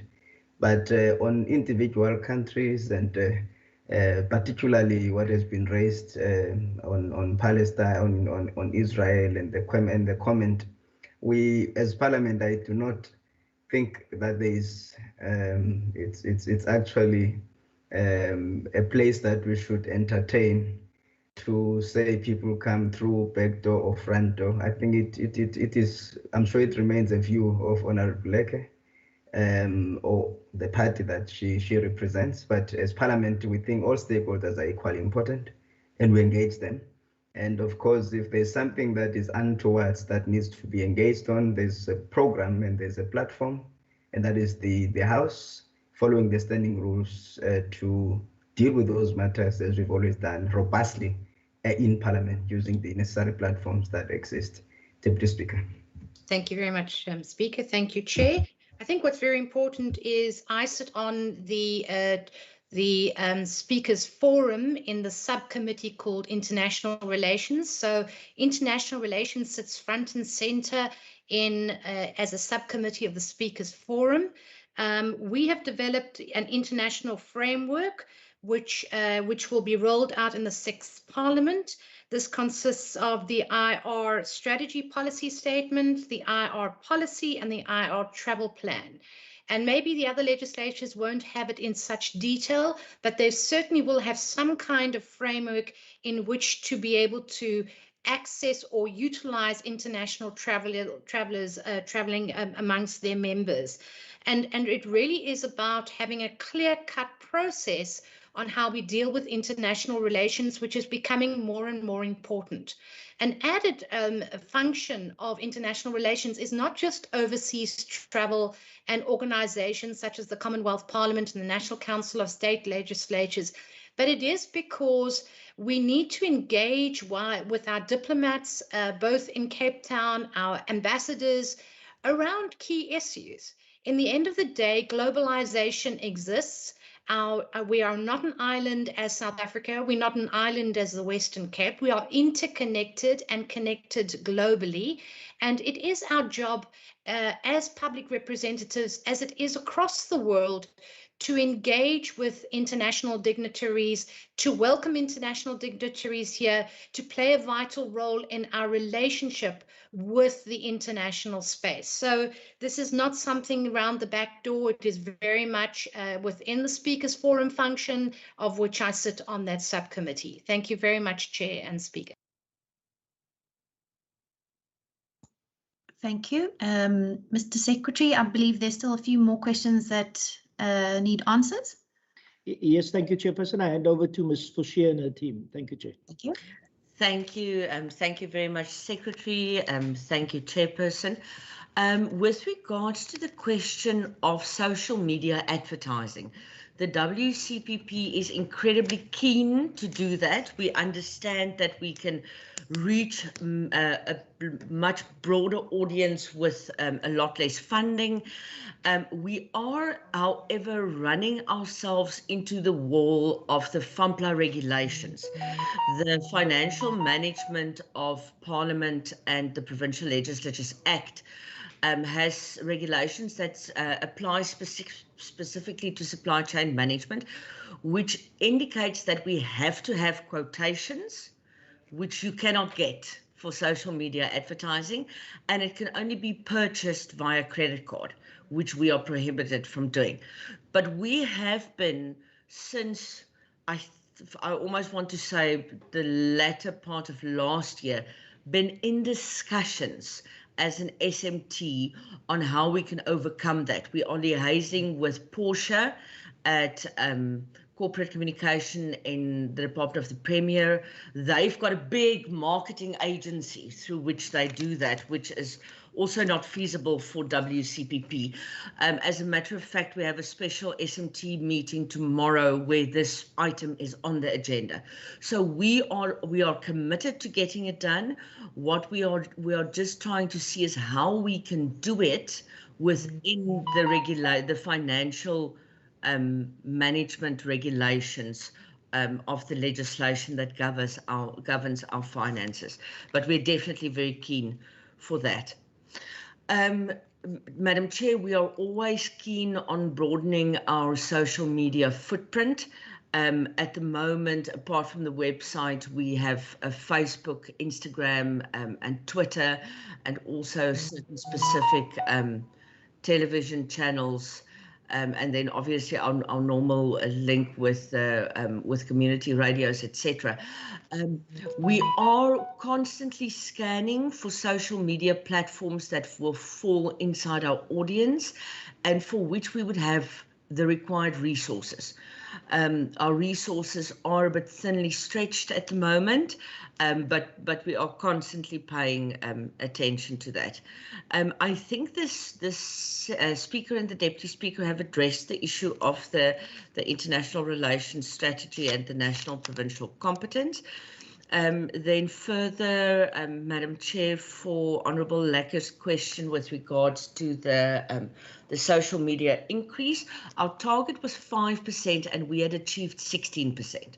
So we exceeded our target by 11%. Yes, with the pivoting in the COVID universe, a lot of things were taken from traditional media and traditional communications to social media, and we are very grateful that under the current circumstances we were able to do that.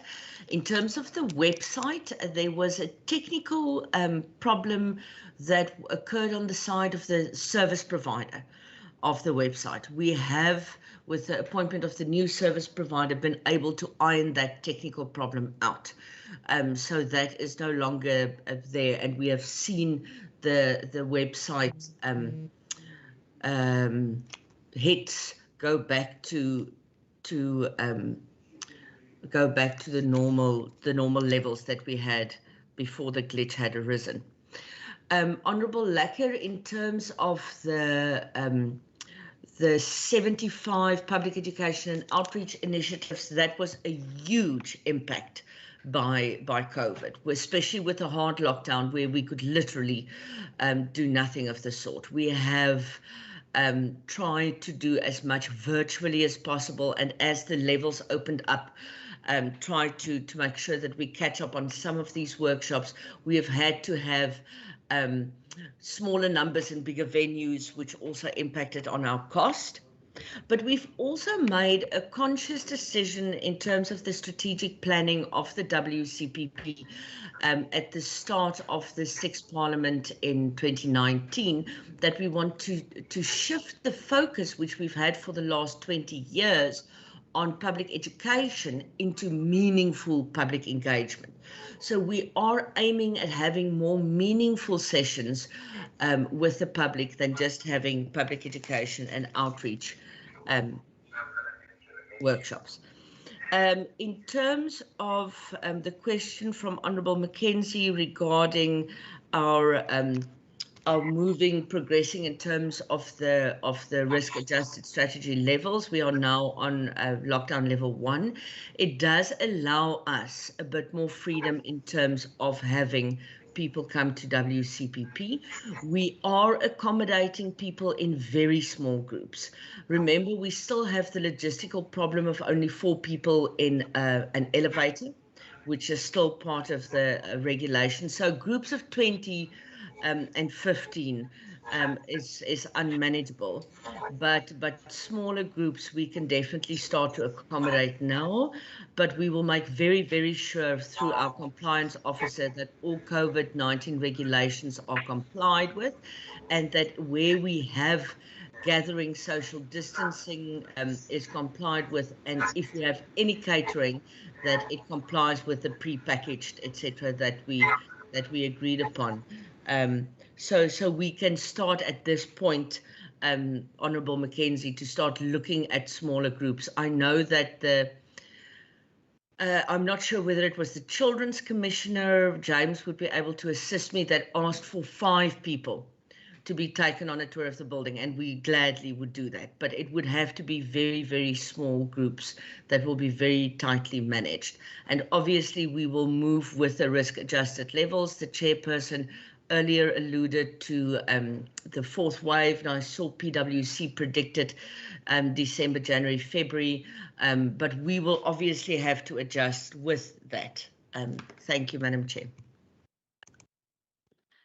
Thank you very much for those responses. Honourable Lekker, is that a legacy hand? It is a legacy hand, Chair. Thank you very much. Then let's move on to the final program 4, page 59 to 63. Are there any questions on page 59 to 63?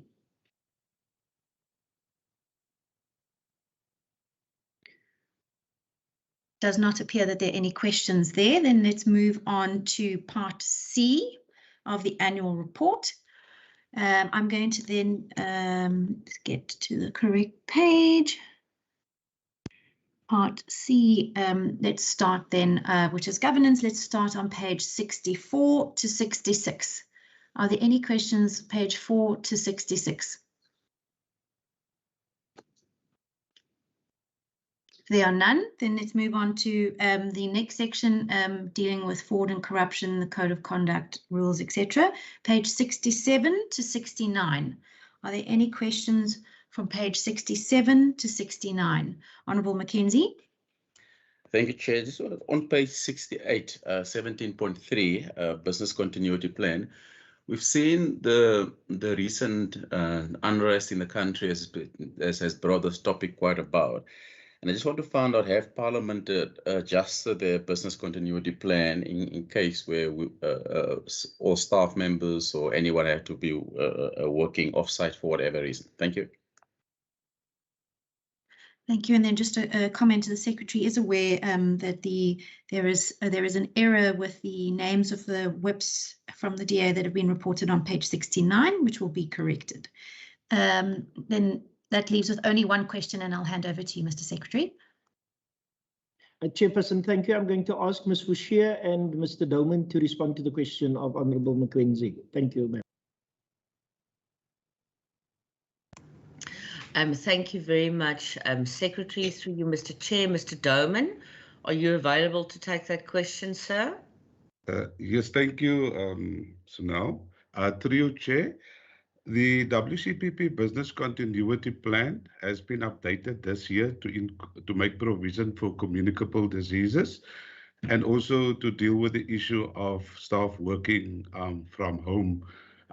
So we have amended the BCP, and it was approved subsequently.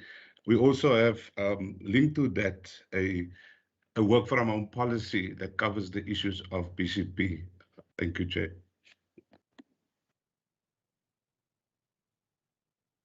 Mr. Secretary. Chairperson, thank you. Thank you very much, Chairperson. Chairperson, what we had also done in the past, and when I say past, it's actually the recent past, I think 2019, 2020, is then also to identify alternative sites. We have outside of the CBD, outside of Cape Town, we've identified a site. We had started to engage with the municipality in terms of the availability of the site, etc. Within the CBD, we've also identified a site and started to engage on those matters because we've also realized that COVID-19 had assisted us, I would like to use the phrase assisted us in expediting some of the thinking with regards to the virtual area. But for some specific functions, there may need to be a physical site available, and that's why we had continued with that thinking also in our BCP. Thank you, Chairperson. Thank you very much. If there are no follow-ups, let's proceed. Page 70 to 74 is the annual report of the Parliamentary Oversight Committee, which we have already deliberated on and adopted, so I think we can skip that. Then finally, for the section, page 74 to 78, are there any questions on pages 74 to 78? Okay, if none, then let's move on to part D, which is human resource management. And we will start on page 79, and I'll take page 79 to 82. 79 to 82, Honourable Lecker. Apologies, Chair. Mine is on page 84. My apologies. No problem. Are there any, I don't think then there are any questions 79 to 82. Then we will move to the next section, 83 to 88. Pages 83 to 88, and I'll start with you, Honourable Lecker.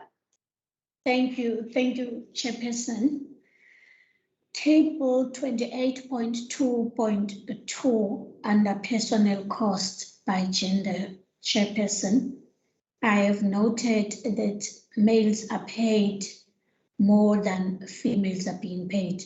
And I would want to ask what interventions are being made to close this gap that is really making a loud noise for me. Thank you, Chair. Thank you. Honourable Mackenzie. Thank you, Chairperson. On page 84, table 28.3, we at a previous occasion, I think 2 meetings back of the POC, discussed the issue of overtime when staff travel away, when it becomes applicable, when does it change? And I just wanted to find out, has that policy been changed or adapted yet if people go on oversight versus with us as members, or will that be dealt with in the new year? Thank you. Thank you very much, Mr. Secretary. Thank you, Chairperson, and thank you to the honourable members for the question. Maybe just first, Honourable Lekker's question on Honourable Lekker noting that males have been paid more than females. It is not quite correct that males are being paid more than females. What the table does illustrate is what are the salaries that had been paid for the male component of the staff and what are the salaries that have been paid for the female component of the staff. Now, in order to understand that table, we probably also need to understand that this report is as at the 30th of March 2021. At the time, we would have had more males in certain positions. If we look, for example, at the senior management team at the 30th of March for the entire period, we would have had the deputy secretary, we would have had the secretary, and we would have had the director institutional enablement on the senior management team, as opposed to the chief financial officer and the director public engagement and oversight. In the management area, the area just below that, we would have had a similar scenario where we would have had more males than females, and that aspect would then relate to, although the numbers are low, the amounts are higher. Our salaries are consistent across the board, and when I say it's consistent across the board, a job is graded not based on who is in the position and whether it's a male or female, but what the position is expected to deliver, and that then dictates the grading of the post. So we don't award salaries based on gender, but on the job itself. That would have subsequently been corrected somewhat in terms of the number of males and females, with obviously the appointment of Ms. Goldstone in one of the senior management positions, and also our recruitment processes for positions at manager level and lower than that. Chairperson, I'm going to ask Mr. Titus to respond to the question of overtime as asked by Mr. Mackenzie. Thank you, ma'am. Thank you. Please go ahead. Thank you, Chair. Thanks, Mr. Adams. Just to add to what Mr. Adams had said around Member Lekker's question on 28.2.2, the advancement of women in senior roles through our recruitment processes will also address, as Mr. Adams had elucidated now and explained. So that particular table will look decidedly very different as we are improving with women in the more senior positions within the organization.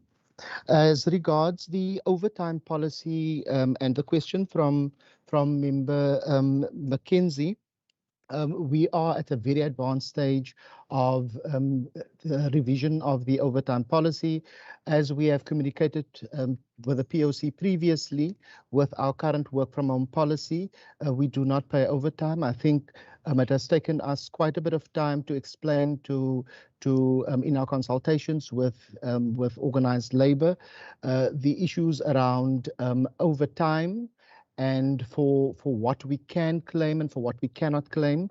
That policy juxtaposed against the subsistence and travel allowance policy, which have been confused, I think, in the past. Those are some of the issues that we are currently grappling with. We've provided the senior management team as well as organized labor with the concept document. And this particular concept document does take into account that we are now working within the option of flexible working hours.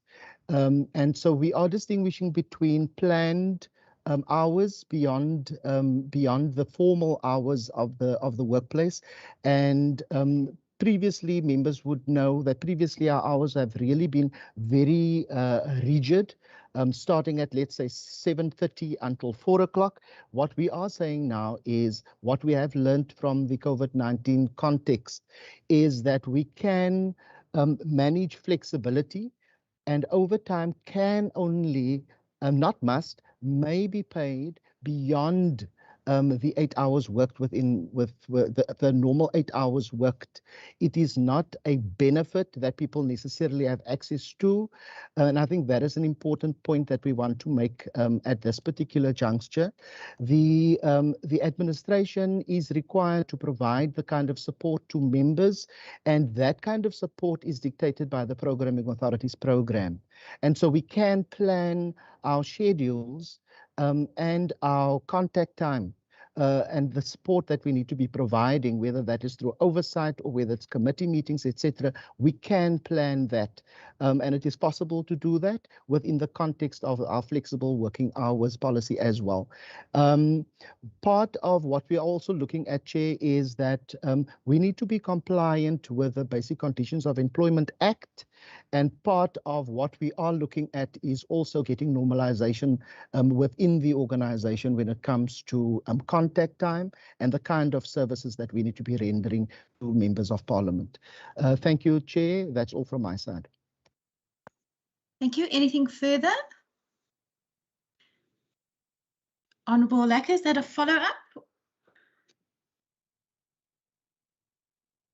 Legacy hand, Chair. Okay, thank you. Then let's move on page 89 to 92. 89 to 92. Any questions there? If none, then let's move on to the next section, 93 to 98. 93 to 98. Let's start with you, Honourable Mackenzie.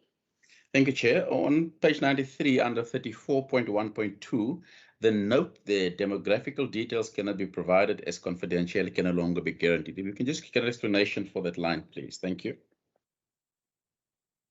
Thank you. Any other questions on that section? If none, I'll hand over to the administration. Thank you, Chairperson. I'm going to ask Mr. Titus and Ms. Prakasim to attend to the question of Honourable Mackenzie.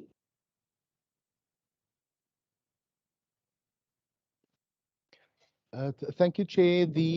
I think Member Mackenzie's question relates to the note under 34.1.2, where we are speaking to performance bonuses. Just for clarity's sake, Chair, please. That's right. Okay. Chair, what we've also been doing within the disclosure of information, broadly within the POPI compliance part of the work that we're doing, as well as the broadly within the POPI compliance aspects, that we are not providing that kind of information. I'm going to ask Ms. Prakasim if she's got other specific information there as well with regard to 34.1.2. Thank you. In terms of 34.1.2, just to add, given that it relates to one particular individual, and again, in terms of what Mr. Titus has indicated, any disclosure of demographical details in this instance would have provided, ease in terms of being able to identify the particular individual. So from that point of view, that's why that particular note refers to the issues of confidentiality. Thank you, Chair. Thank you. Any follow-ups there? None. All right. Then that concludes part D. And let's then move on to part E, which is financial information. We're going to start with page 99 and go up to page 104, which deals with the Auditor General's report. 99 to 104. Are there any questions on that section? If I may, the Auditor General did note the under expenditure, part of which was related to the statutory expenditure. And our understanding is that the statutory expenditure is related to members' salaries as well as those pension payouts of members that had left that then ended up being less than what was budgeted for. Could we get an understanding of how that transpired? Is the calculation not fixed, or how could the estimate differ in such a way that it could be so substantial? I think the amount is in about 4.5 million or so. That's then my question on those pages. I just want to check any other members have questions there. Does not seem so. All right, I'll hand over to the administration. Thank you. Thank you, Chairperson. I'm going to ask the CFO or Mr. Jawadin to respond to that question, please. To you, Chair, if I may. Yes, please. Okay. Thank you, Chair. Just with regards to the under expenditure, like disclosed in the financial statements, the under expenditure on the direct charge is particularly due to the fact that at the beginning of the year, which is prior, so for this particular budget for direct charge and statutory appropriation that would have been budgeted for in the 1920 financial year, and we do budget for an increase in member salaries. However, we obviously await on specific news from the Treasury as well as the Premier to specifically give us indication whether there is going to be an increase. And the member salaries for the 2021 financial year did not come to fruition. There was no particular increase for member salaries. So due to that particular instance, the amount paid was basically as per what it would have been in the previous year, and we had that 4.5 million underspending, particularly with regard to member salaries. And just to add to that specifically, the unfortunate part with regards to that, not unfortunate, but as per section 23(4) of FAMPLA, it does say any under expenditure with regards to direct charge has to be paid over to the provincial revenue fund, unlike section 23(1), where it specifically mentions our own voted funds, which we retain or roll over if the speaker so decides or approves. With regards to the payment of the pension or other amount, that is basically on past. If I think Speaker Chair, you mentioned regarding the payment payments for previous members as well, which is also budgeted there specifically. Those are specifically paid as per with regards to a number of members, and over the past terms, we pay for the number of members medical aid based on the members. There has been a passing of old members, and the provision in numbers has reduced, which is related to a small saving in that as well specifically. Thank you, Chair. Okay, that's pretty clear. Thanks very much. All right, then let's move on to the section concerning accounting policies. Are there any questions on page 105 to 131? Accounting policies, page 105 to 131. Honourable Mackenzie.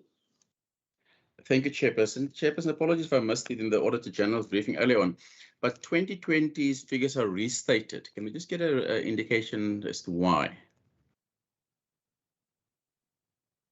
Thank you. Mr. Jawadin, are you going to be responding? Yes, Chair, if I may. Yes. Thank you. That's basically with regards to 2020. The unfortunate part with the software used, Caseware, if we do have, and if I can refer the members, sorry to do this, but towards the end of the AFS, which is the annual report is on page 157, we do have something called a prior period error. And due to that, we had to restate prior figures because of the fact we corrected prior figures.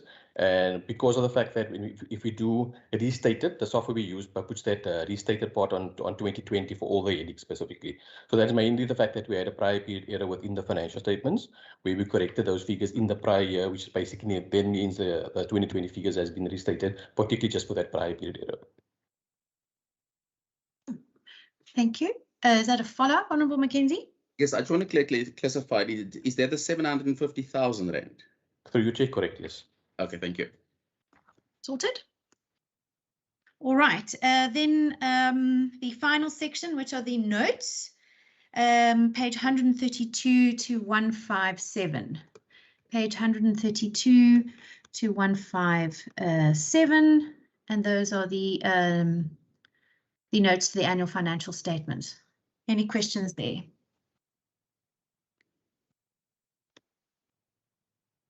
Going once, going twice. Honourable Mackenzie. Chairperson, just on the notes, and I'm going to put it under 137. But I actually wanted to ask about public works in our own building. What is the latest on that, on fixing and repairing and general maintenances and looking after our rats, aka the cats at the back of us now parking? What is the latest with public works on maintaining our actual physical building? Thanks.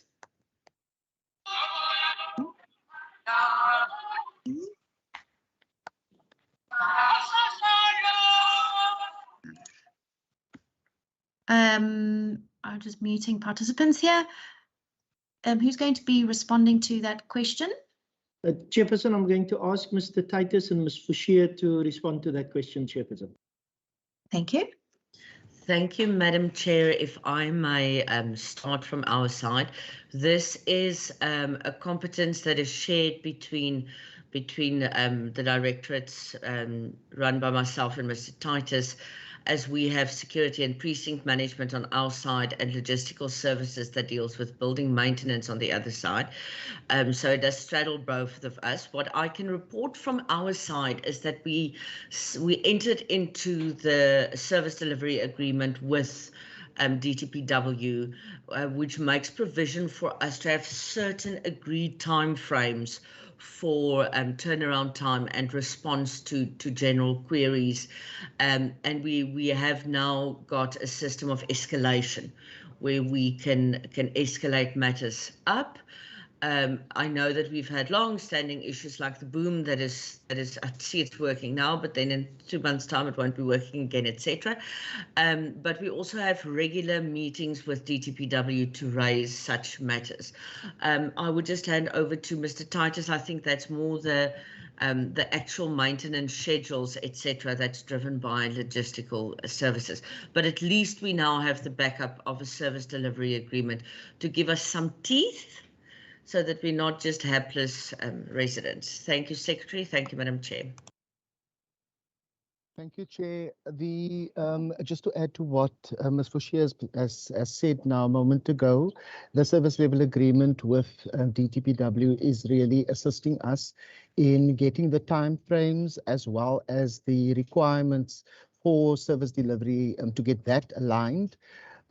The boom, as Sunal has indicated, has been something that has been ongoing for a long time. That has now been fixed in the back end, where in the parking lot at the back end, where the rats, cats, as Member Mackenzie is stating, where there was access there. I think Transport and Public Works had now placed a roll-up door there, which has taken care of that particular problem. And so we don't have the rats, cats challenge as we've had it in the past. There are ongoing conversations with DTPW around service delivery, turnaround times, etc. There's also going to be a relook, and this is now partly DTPW and access now on the, it's partly community safety on the part of the Queen Victoria side of our building and the parking lot in that area, where there's going to be the police assisting in that area at that boom as well, in terms of that access control. We are fine-tuning all of the compliance issues and the turnaround issues. We have an escalation mechanism in place so that if there are emergency aspects, as we have experienced in the past, that can be dealt with within hours. So that is all from my side, Chair. Thank you. Thank you very much. Are there any follow-up questions? No? Are there any final questions from the members? If none, then that concludes the deliberations from the members on the annual report. I'd like to, at this point, ask whether any inputs from external stakeholders who have an interest in the annual report of the Western Cape Provincial Parliament. Now is the opportunity for members of the public or any external stakeholders, if they wish to pose any questions or make any comments to the WCPP or to this parliamentary committee. Just going to give it a moment. If there are any external stakeholders who would like to make any comments or pose any questions, please raise your hand, or please just turn on your mic and introduce yourselves.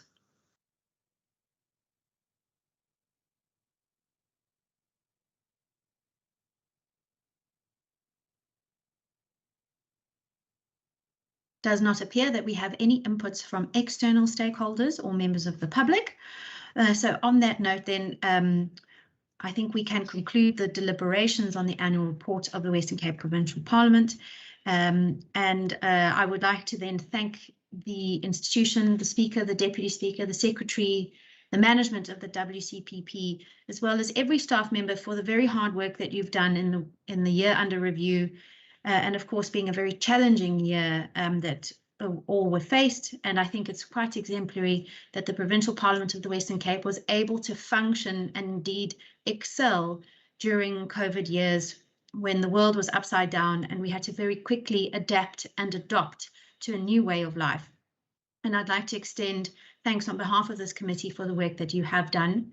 I'd also like to thank you for appearing before this committee and for answering our numerous questions. We've had a long session this morning, and we're very grateful to you. The committee will deliberate on resolutions and actions once you have exited the meeting. But at this point, I'd like to just check with the Speaker or the Secretary if you have any concluding remarks. Madam Chairperson, members of the committee, at this point, I would like to thank the Deputy Speaker, the Secretary to the Western Cape Provincial Parliament, the SMT, and every single employee in the Western Cape Provincial Parliament for all the hard work in achieving our targets and, of course, in delivering on the expectation that the Parliament itself expects of us. But of course, the satisfaction of honourable members can only be delivered, it can only be achieved when Parliament staff members are able to respond efficiently and on time to the requests and the needs of members. So to every single staff member of this Parliament, thank you very much. To those who are watching live and to those who are sitting in their offices and of course at home, working from home, convey our heartfelt appreciation for your contribution. To the office of the Speaker, thank you very much, Mr. Matluchan Kwanin, ngomsebenzi omhle ukukhokela i-office yami, for the work that you're doing to lead my office, and of course, Mr. Yani Ace, who's my special advisor, is the parliamentary advisor in my office, and every single person in my office. Lastly, Chairperson, this is a relationship that I think we've been able to hold firmly on the values of holding us to account, and we have done that because you have kept us accountable. So thank you very much, Madam Chair, and to the honourable members of the Standing Committee. Thank you. Thank you very much, Mr. Speaker, for your leadership in this regard. Thank you, ma'am. Madam Deputy Speaker, would you like to make any comments to conclude?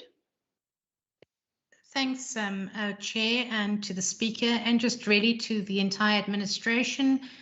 Without their teamwork, it just really isn't possible. So thank you from my side and my personal assistant. We work very well together. So we would like to say a big thank you to you all for all your hard work, and thanks to you, Chair.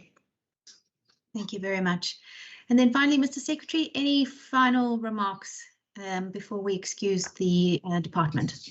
Chairperson, thank you very much. Maybe just 2019, 2020, the reporting period was quite a difficult year. I think we've come through it quite well, to such an extent that our colleagues in the sector have come to see what we've done and how they could then improve on their processes. And I think the performance during the period has been mainly due to the commitment of staff in the new environment, the leadership in terms of the extended management meeting, but also the senior management team, the support that we had received from the Speaker and the Deputy Speaker in terms of the ideas that we'd put on the table, but also the insights of this committee chairperson and the members, and the suggestions that were made from this committee in terms of how we could improve on our work. So thank you very much to all that I've mentioned. The year ahead and the current financial year, we've clearly improved on our processes, and the performance will then show in the next annual report. Thank you, ma'am. Thank you, Mr. Secretary. Thank you as well for your hands-on management of the institution, which was also recognised by the Auditor General and the Audit Committee. So well done for that. Thank you very much then to the WCPP for appearing this morning. You may now be excused. Thank you. Goodbye. Bye-bye.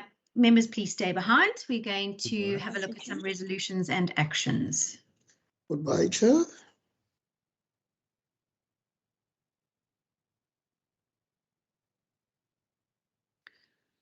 All right, members, are there any requests for information or resolutions or actions that you would like to table at this stage? Let's start with you, Honourable Lecker.